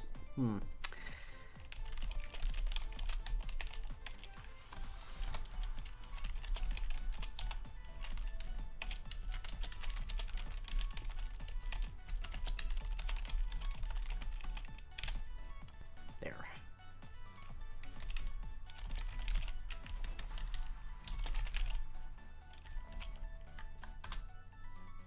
Okay, so now they should actually be placing discrete blocks that I can remove later, and also be differently, like functioning on a different context. Okay, let's see how this goes. So storages will place clay pots, and hatcheries will place unlit braziers. You don't know, you just, like, if you don't know, then under what basis do you just bring this to me, Milo?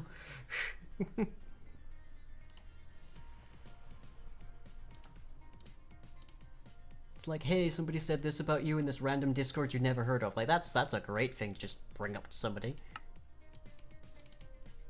It's like walking up to somebody in, like, your high school corridor and saying, hey, so-and-so called you a douche. It's like, okay.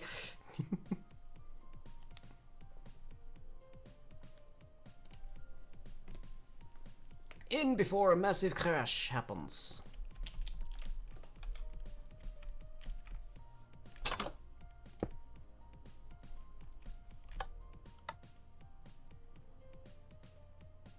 Yep, there we go. Got braziers in here. And clay pots in here. Though there's evidently some bunching issues. And that's a problem. Why do we have braziers in here?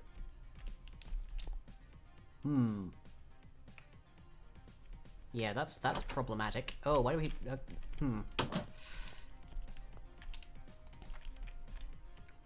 Oop, I'm in a brazier. There we go. Might also be a little on the speedy side. So we have braziers turning up in a bunch of places, including places that seem to be set for storage. So there's a problem here. There is a problem. And also so many braziers. Oh boy. Oh boy.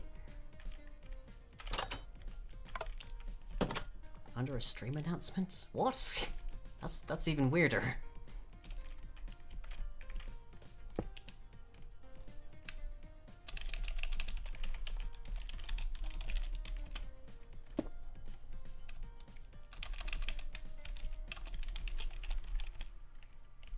Is it clay pot or pot clay?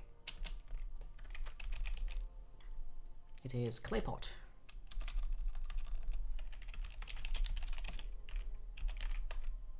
And it is brazier unlit. Okay, so this should clear it all out.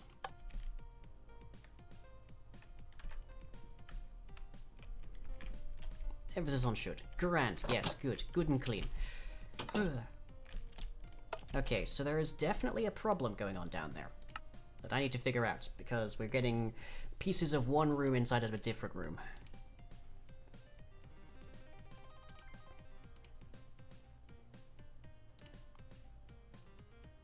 Ah, because we're using the wrong value. That could be why.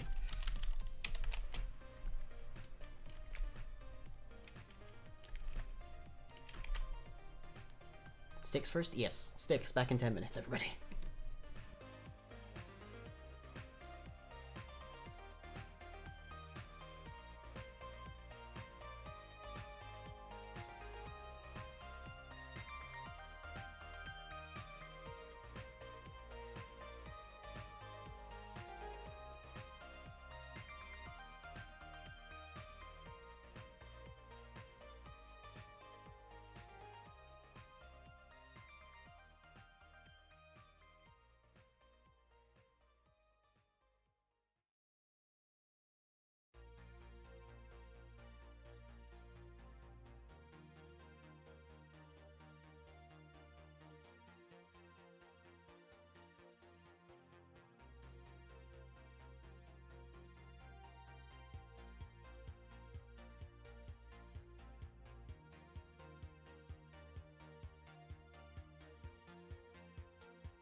Welcome back, everybody, to the final hour of our evening, and we have accomplished so many fun things. So we have taken our volumes and turned them into actual room designations. We have taken from those room designations rooms that actually are big enough and have sufficient solid foundation, which is to say, floor. And we are now actually giving them distinct behaviors. And I have just very quickly added none as an option, so there's a possibility that 1 in 3 rooms here will do nothing. We will be adding weights to these, so currently it's just flat 1 in 3 for each of them, but we will be changing that up so that hatcheries will be relatively rare, storages will be kind of like mid-range, and then none will be like relatively high common. But for right now, what we have gotten is this system that should hopefully now no longer be putting its blocks in other people's rooms. Instead of volumes, we have vol rooms? Sure. But yeah, we are currently just trying to nail down the basic functionality of here is a hatchery that contain X number of eggs, where should we be able to put them? And of course we currently have just randomly picking anywhere where there is hive that can connect to the bottom. What we will actually be doing with that a little bit better is determining like specific points that can be eggs. So if it has hive, if it connects to the bottom, let's say if it has solid flooring, and it meets this random mysterious extra variable, then we can say, yes, it can go there. And that'll create sort of like a web more than just a chunk, as it were. And because I've now actually set these to be legit actual modded blocks, and not blocks I used in my decor around here, we can actually clear them up. So that's nice to see. And there she goes. And we should... Now I've also created an actual random specific to the rift, and that is what's being passed into the rooms, and the rooms are only updating once every... what did I say to it? Each individual room has a 1 in 50 chance per tick of updating. Okay, so there we go. It looks like we've got... Yeah, looks like we got a hatchery over there, and we got a... I'm presuming this, like, ends somewhere in this vicinity. This one might go that stretch, mayhaps. But that's a hatchery, there's a hatchery as well. And it's just, yeah, we've got these nice little delineated areas doing actual stuff. Over here's another hatchery. It's a pretty small hatchery, but it's a hatchery nonetheless. So we can more or less take the similar system that we did with the procedural generation, when we are determining the rarity of different components, which included the Terminators, which was the hatcheries and storage previously. We can now actually take that code, port it more or less over to this to add weights to the different rooms, so that some rooms are more common than others, and then we can add functions to the Rift for the AI of the changelings to use. So say, do you have this room, and if so, where is the nearest unoccupied one? Then it'll just teleport them to that. So if they want to deposit items that they have gotten from trading inside of the hive storage, they'll be teleported to the nearest available storage, that kind of thing. And just, yeah, I think this one might be defined as empty, I'm not sure. But yeah, there we go. That's working pretty nicely. That does seem wrong still. I wonder if there's still a variable somewhere that's being wonky. Could well be, could well be. Yes, because the search is actually still also looking for X in every coordinate. Yep, I'm good at this. I'm really good at programming, you guys. What can I say? I got excited and I started miscoding things. Hey there. Okay. I won't fix here, but we'll fix elsewhere. So it's still a bit of mix. It's still a bit of a hodgepodge, but we're working on it. We're working on it. And that means we are able to start adding other pieces of decor. So for instance, we can add like special creep vines that come down from ceilings in some rooms. We can add special like traps is another thing. I liked the idea that different rooms inside of hives could be trapped, so that whilst for the most part, if you're like high level patron pact with the witch, you'll probably be fine inside of a changeling hive. That doesn't necessarily mean that a changeling hive is friendly, and especially not if you don't have that. So traps that are specific and actually dangerous to people who aren't like warlocks of the witch. That kind of thing. That was a really that's a really cool idea. And I've got two different ideas for rooms. The first is the storage, where if you give something to any changeling, if you trade with them, that kind of thing, they will take it to the hive and they'll put it into storage. I then had the idea of an altar room or a ritual room. So what if the changelings took items from the storage, used them in a ritual to their patron, their deity, their creator, essentially, their parents, and if they completed so many rituals, it increased it increments the size of the hive. So currently, what happens is if you've got two hives within the same region that would be loading each other, essentially, they will fuse and they'll make a increment bigger hive. But what if hives could actually be grown even further by the changelings? Because as the size of the hive, as the size of the rift increases, the maximum distance from the rift that the hive can spread increases, and consequently then also the complexity and also other things of the hive. So maybe that's another detail that we have, is the changelings are actually capable of taking what you give them and using it to make the hive even bigger. Maybe that's a thing that we'll add. That's a thing we'll probably add, let's be honest, because I can't control myself, no. But that's a fun idea, and I like it, because it means that the hives aren't just there. They're actually, living and growing and such, and that's an interesting concept. But okay, let's change this up real quick before we call it for the night. And what we want to be doing with that is getting our random point. We want to be creating a random from it. So we want the world seed plus random point x times random point y times random point z. And we want to, okay, make it random then, because we've already got rand coming in. So if random.next int free, we'll say, equals 0, gives which something parent can I have a bigger room, essentially. Okay, so that will mean that not every single block that's on the floor can be turned into an egg, essentially. And then we probably want to do the same with the with the storage. There. And let's also just go up to here real quick, say int private int weight.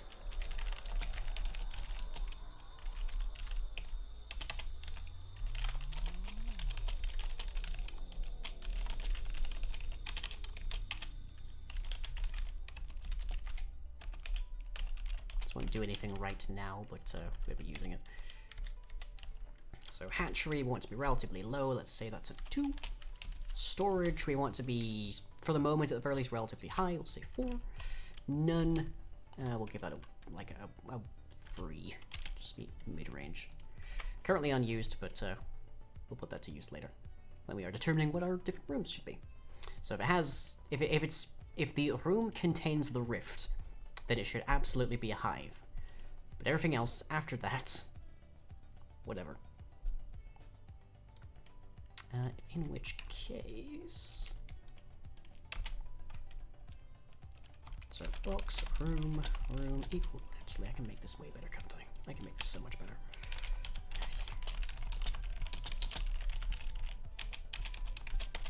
So if room.contains this position, then room.set function, it's a hatchery, else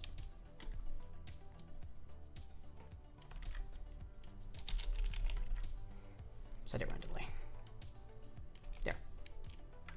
Because the rift should always have eggs underneath it. That's that means that we always have at least one room that is used as a hatchery. That means we start off at the core with a room that is constantly able to create changelings, and it also gives us a nice little kind of unified aesthetic. Just okay, we're in a hatchery, the rift might be here. Look, parrot, who made you something? You go, you funky little fae. Here, have more space to play. Go nuts, I love you. Yeah, essentially. Essentially. I mean, it's more that they're, like, widening the rift, and they're making their patron more powerful, but yeah, that's also how you can interpret it. The witch will take these presents and they'll put them on, like, they'll stick them to, like, the wooden tree that they're using as a fridge or something. And if a hive gets big enough, then occasionally the witch patron will just wander the corridors. Which could be really interesting. Like, I could have a version of the witch that you see in the Feywild, and then if they manifest, as it were, in the overworld or whatnot, in a large enough hive, then I could just, like, I could take their standard model, and instead of using the actual texture for it, I could use, like, the texture for, end portals. So they just look like a star field walking through this corridor or something. It's just like, oh, so much fun to be had there. I do need to sit down and actually, like, model the witch and stuff, but that's not happening just yet. Certainly not tonight. But okay, so it's 1 in 3 points can now actually be these things, so we should functionally actually get these right. Try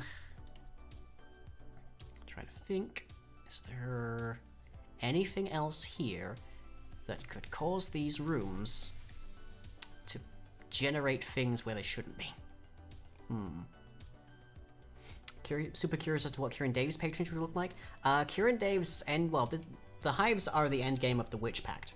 The end game of the Kieran Pact is you shouldn't ever go into a forest if you're not one of their patrons, because you'll get struck by lightning.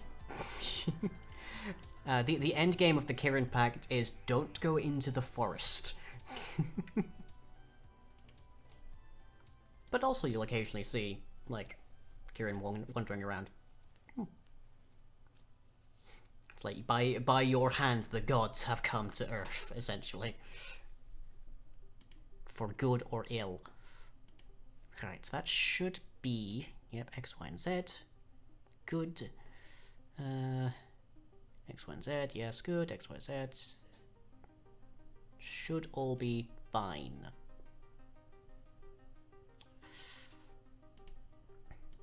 Maybe I should just put the draw box back just so I know where these different rooms are. Yeah, I don't know if you'll be able to grow the coverage of, like, the defense of the Kieran, but can you hug the Kieran? You can pet the Kieran. There's no way I would include something like Kieran and not let you pet them.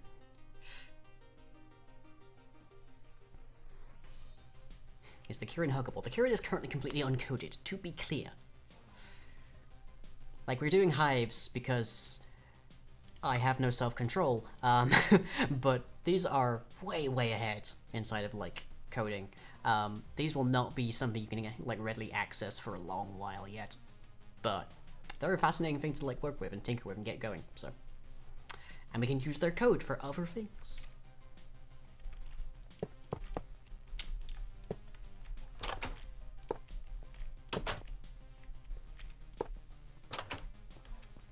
Apparently we have just a whole ton of hatcheries here.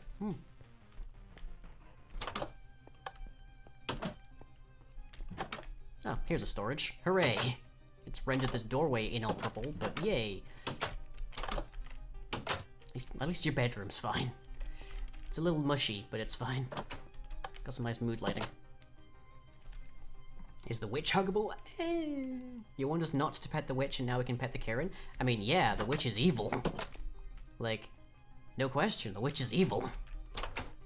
In what realm is that surprising to you?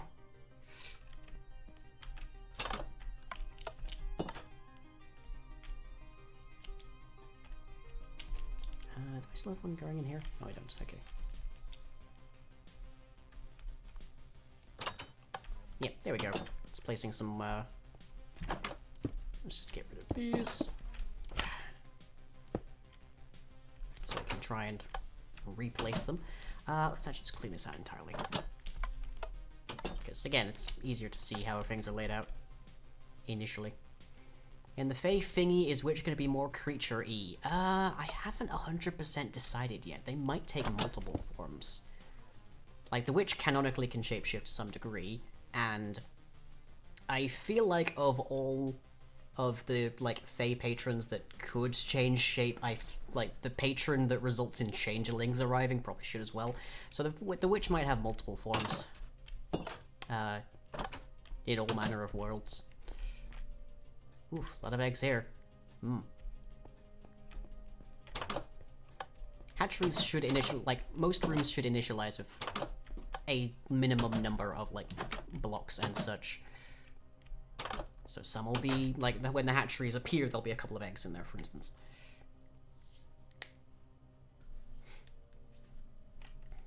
Thank you for self-censoring yourself there, Milo.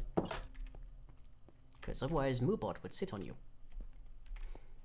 Yeah, I can just see in the console down here that it is moving back and forth to 0 and 1, which is good. So that means it's checking the rooms, because things have changed inside of them, because things like that are happening, which is replacing hive blocks.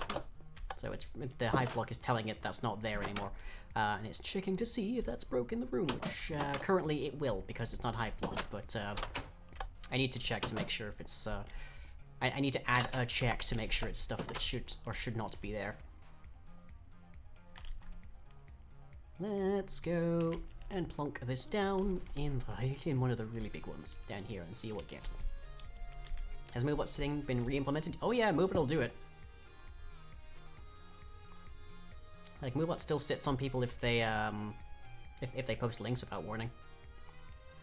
Well, without permission to be exact.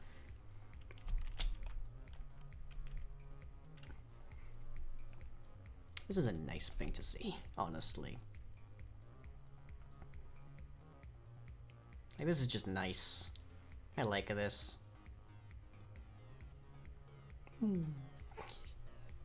Marsh, that is not a thing you should test. Especially not if I don't say so exactly.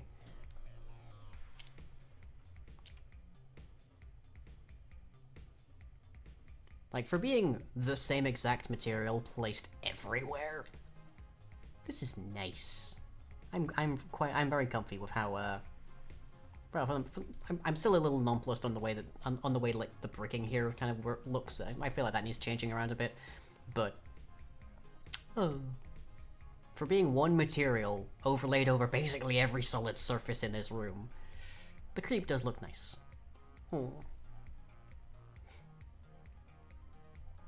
What's the phrase from Jurassic Park, Milo? Your scientists were so concerned over whether they could, they never stopped to ask if they should.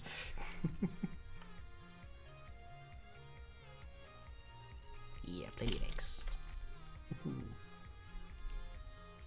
Pretty sweet, pretty sweet. Okay. Which just becomes a warlock of themselves. I mean, code-wise, they shouldn't be able to.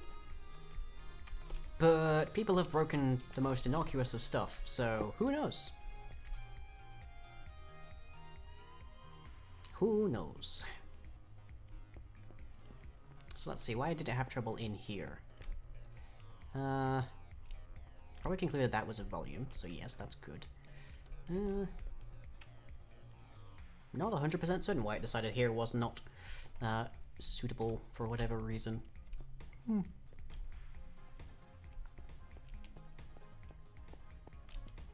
The well just becomes a hive. I mean, plausible. I don't know that this is necessarily the standard aesthetic that I built the well in, but plausible.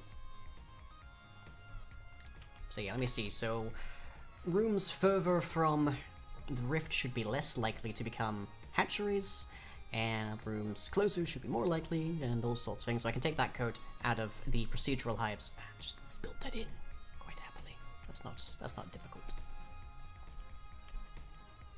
But let's do one little thing here. Let's go to Neverhive. Now let's go to. Let's just create a new world, and let's dump the hive into test. There we go. Into the world. I'll just see what it does. Let's see what it makes. I do have to like fix how hive spread works with water, because that creates a lot of weirdness. But the forest above the well, yeah. There's the forest above the well. There's always been a forest around the well, but the actual interior of the well has been relatively ornate, almost. Depending on which generation of well it is.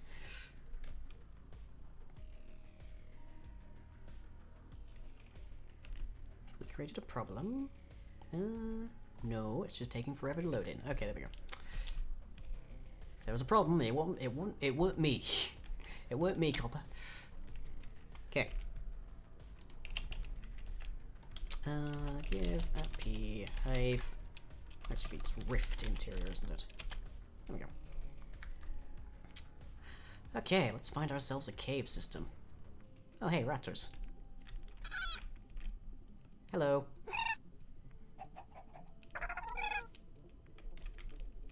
Oh, and a mega raptor as well. Don't talk to me or my hatchlings ever again.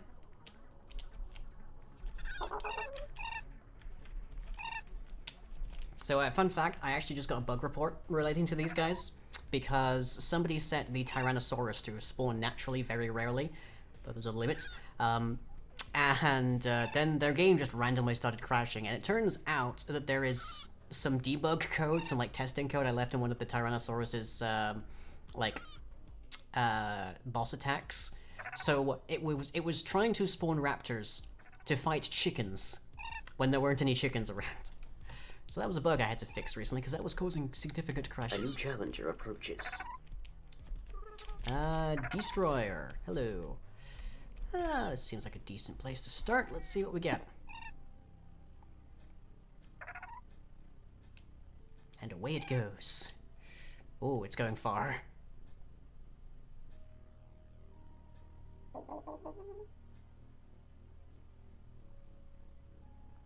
I think we're getting there. What my FPS like now? Whoa! Yeah, there's a ton happening there, isn't there? Oof.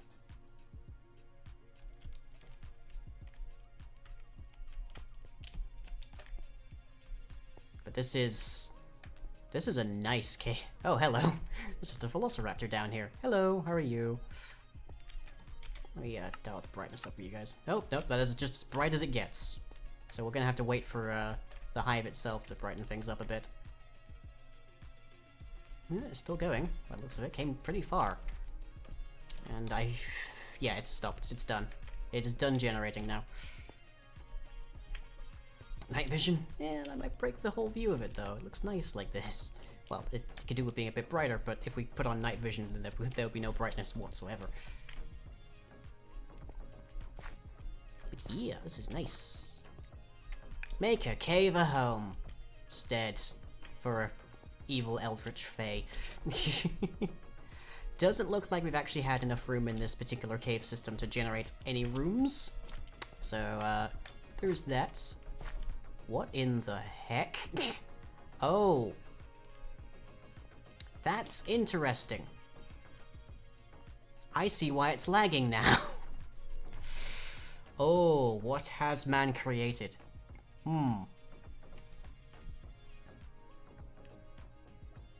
So the hive is just taking over the trees on the surface.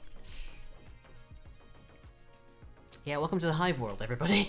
I wonder how that's even possible. The code should not allow this. Like, they shouldn't be able to do this because they're exposed to the sky. But they are able to replace leaves, so I guess there's that. Oh, that's weird and funky looking. Yes, it hived the jungle. Oh, and I guess the raptors found the chicken. Oh yeah, the raptors are finding all of the chicken now because all of their, all of the ground cover is getting cleared away. Okay, it is dying out in parts. I guess it, because it can replace leaf blocks, it's just getting rid of all the trees, and that's just making a weird situation. Ah. Man, that's funky to look at, but now I can see why my frames dropped to 10. It's still going? Yeah, it's still going. Because it's based, now at this point, it's probably... Let me check the coding here. Yeah, moved to phase 2. I don't think it's actually finished. I don't think it's actually finished generating its initial steps, so it's just randomly picking blocks to put back. Yeah, it's like it's crossed the it has in fact crossed the river. But yeah, here's the problem I was mentioning. It has trouble with liquids at the moment. It tries to replace them when it probably shouldn't, because it's also destroyed by them. So it just ends up in this constant battle, and that really stalls the game a lot. Hey, would you like some Fey melon, everybody? Is this what the Feywild looks like? No! At least the portion of the Feywild that you find the witch patron in is meant to look like a roofed forest, like dialed up to 11. Imagine trying to find the center of the hive and having to hack through a hive-infested forest first. Yeah. Well, if you put the if there's a rift in a if there's a rift inside of a roofed forest, it should be able to infest most of it, but I probably need to take out that it can replace leaves. That's probably a thing I should do, because clearly that's a mistake. Yeah, I can't even fly now. There's too much lag. There we go. Oh, okay. Well, let's put in a quick patch, shall we? And let's nuke that particular. Let's nuke that particular world from orbit, because it's the only way to be sure. Okay, leaves. Material. That's what caused it to actually do that. So we need to tell it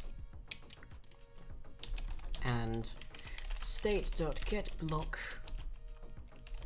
instance of block leaves. Is that a thing? I mean, I know it's a thing, but is it block leaves 2 then? No, it's just block leaves. Okay. Okay, we need block.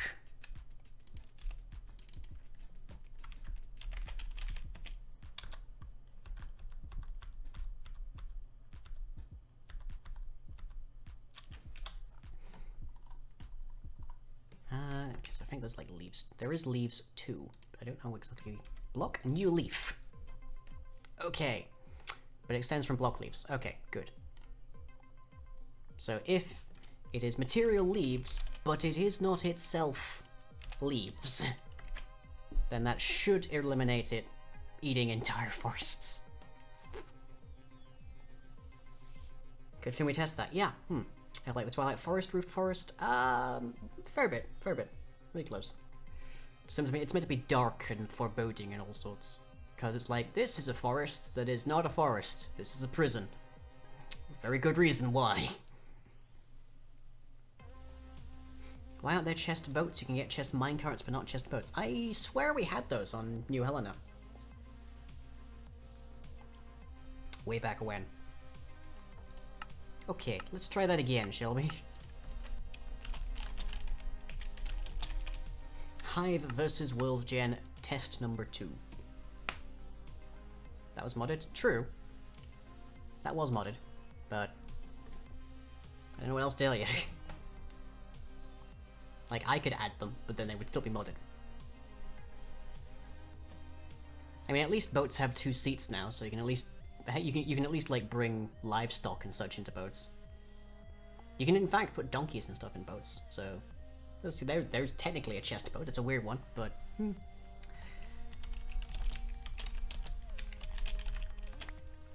Hey, I got some friends. Tutors.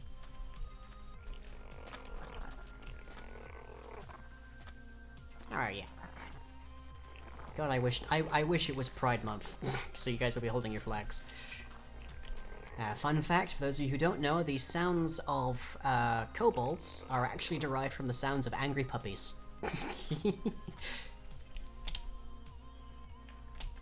Okay, let's once again find ourselves a cave, dump this in. If it's a jungle again, then all the better for testing, I guess.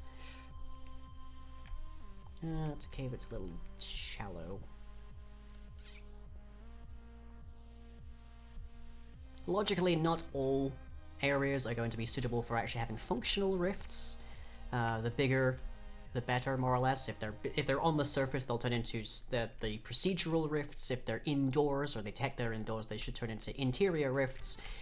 If they detect that they're underground, and they're not indoors, essentially, they will turn into procedural rifts that can just tunnel. They're meant to be adaptable.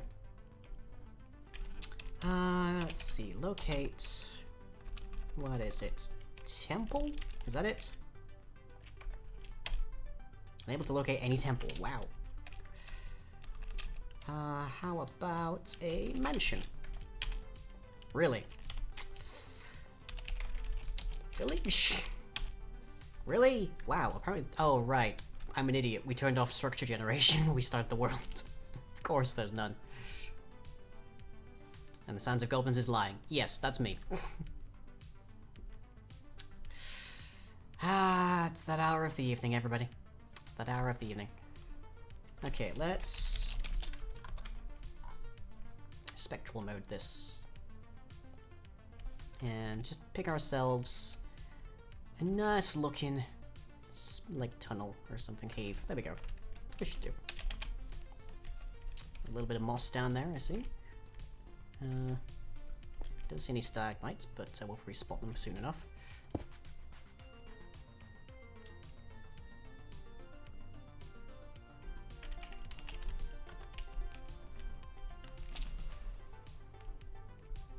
Oh, it's fighting the lava.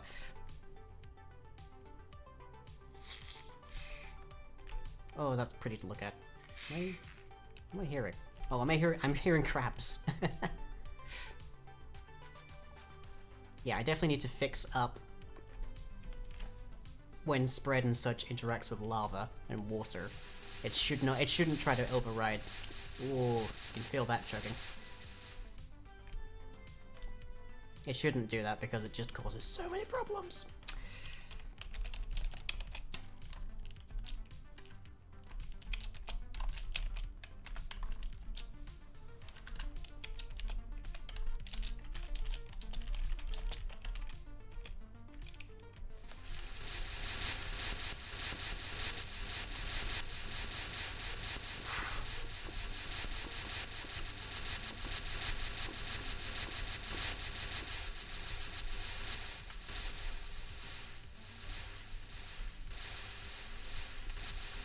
Yeah, the lava is really messing with it.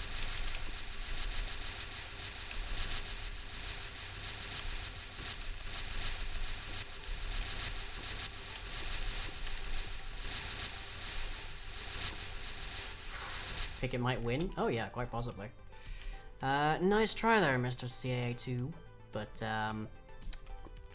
no.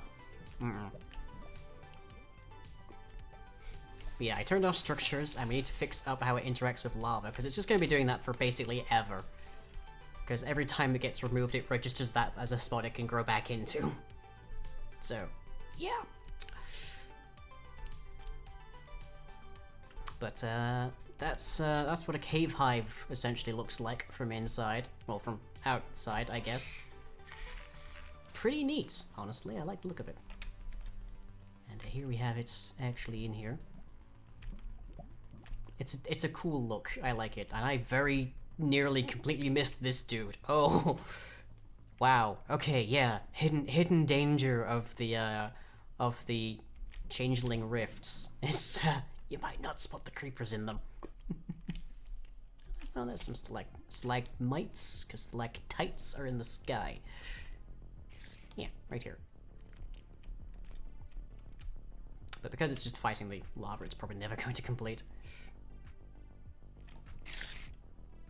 Okay, so yeah, I need to fix how it interacts with liquids, but short of just adding a whole bunch more rooms and factoring in weighting and such of it, we're good to go, everybody. That's actually pretty cool. That's actually pretty good. So, what are some other rooms that we can add? We want to add a ritual room. Let's give that a really low weight so that we don't just get them running that all the way. Creepers in hives, oof, yeah, because once they explode, the hive will just reclaim the area. And then you've just added more room to the hive. Like there's a fun contemplation for you. You could drop TNT through a whole ton of the hive, but unless you actually destroy like the rift, if you get unless you get rid of all of the like creep, it's just going to grow back and consume the areas you've just blown up. So then it'll just have more space. Invisible creepers. Not invisible, but less perceptible. Camouflaged creepers, if you will. But okay. So we've got none, we've got hatchery, storage. Should we have like bedroom? So like sleep area. Let's give that a range of say 4. Actually, let's make that a 3. So like they'll go in there. Outlying area knuckles, okay. As okay as they usually are. I crackle and crickle in a whole ton of places. Okay. So yeah, what are some other rooms that we could put inside of these hives? Because bear in mind, the way this is set up right now is we could have any number of different kinds of hive. We can then have any number of different hive room types, and we can attach different behaviors for each hive into those different types of hive. So, what do you want? People who went through the Erebus dungeon are still... that was Erenus, wasn't it? Or was it Erebus? I don't recall. But yeah, the Creeper dungeon in Spring Realms. That was fun. That was fun. Sound like bubble wrap bubbling? Oof. Okay. So if you make your base part of the hive, so when you go to upgrade your base place, will the hive... Okay, I think I understand what you mean there. Yes, if you expand your base, and you do so into an area that the hive is able to occupy due to its size, because it does have a range limit otherwise, then it will absolutely try to claim it. And it will absolutely try to use it for something, potentially, if it's of large enough size. Obviously, if you make it a small enough room, like a very long corridor, for instance, then it won't get registered as a room because it's too small. Because it has to be at least 2 blocks in all dimensions, I believe it is. So if it's just like a branch mine, it doesn't get classed as a room. But yeah, that will absolutely happen. Of course, if you want to actually like intentionally build your base larger and have the hive claim it, then you can trade with the you can trade with the changelings, put stuff in the storage rooms, that kind of thing, and they'll sacrifice it and it'll grow the hive even further. And hey, then it's almost like free chunk loading. You just have to deal with all of the changelings around and potentially traps. A mushroom garden kind of thing like harvester ants have? Harvester ants can farm mushrooms? Huh. I will have to look at that, but that's interesting. But sure, yeah. Mushroom, or let's call it garden.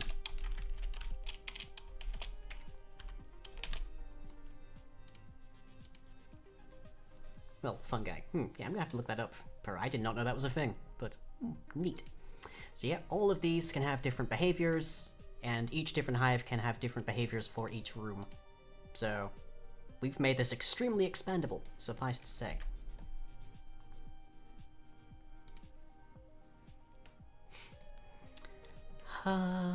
So yeah, we have hive part over here, which has currently got these, but we'll swap those out for just one kind of terminator, which is just a set size of room, and then it will just set on placement one of its rooms there, quite happily. Yay. Yay for compatibility and reusable code. What else can we have in there? We've got hatcheries, storage, dinner room, larder. Might not be harvester ants, but there's a type of ant that harvests things they can't eat to feed their fungi gardens that they can eat. Oh, neat. Ants and fungi, I'll just have to Google, I guess. Anyways, that is pretty much all that I have for you guys tonight. So I'm not 100% certain what we'll be working on next week, but we will certainly be working on something. And hopefully I'll have fixed up the liquid so I can at least show that part off. We might try going back to Blood Elegance, because I do have a lot of work to do on that still. Or maybe we'll just like do a little bit of chill modeling and make the witch and Kirin and whatnot. But either way, my next stream is on Thursday at 9. We have some Monster Hunter World going through Iceborne still.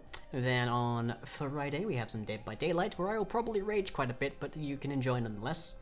And on Saturday at 7 we have some Dungeons and Dragon Hats, where we might actually see the group go back into the dungeon once again.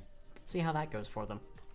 And that will be followed, of course, by the carousel at 9 with some random games. And we'll be back for this on Tuesday at 9. Meanwhile, I do make videos over at youtube.com/remembercomic.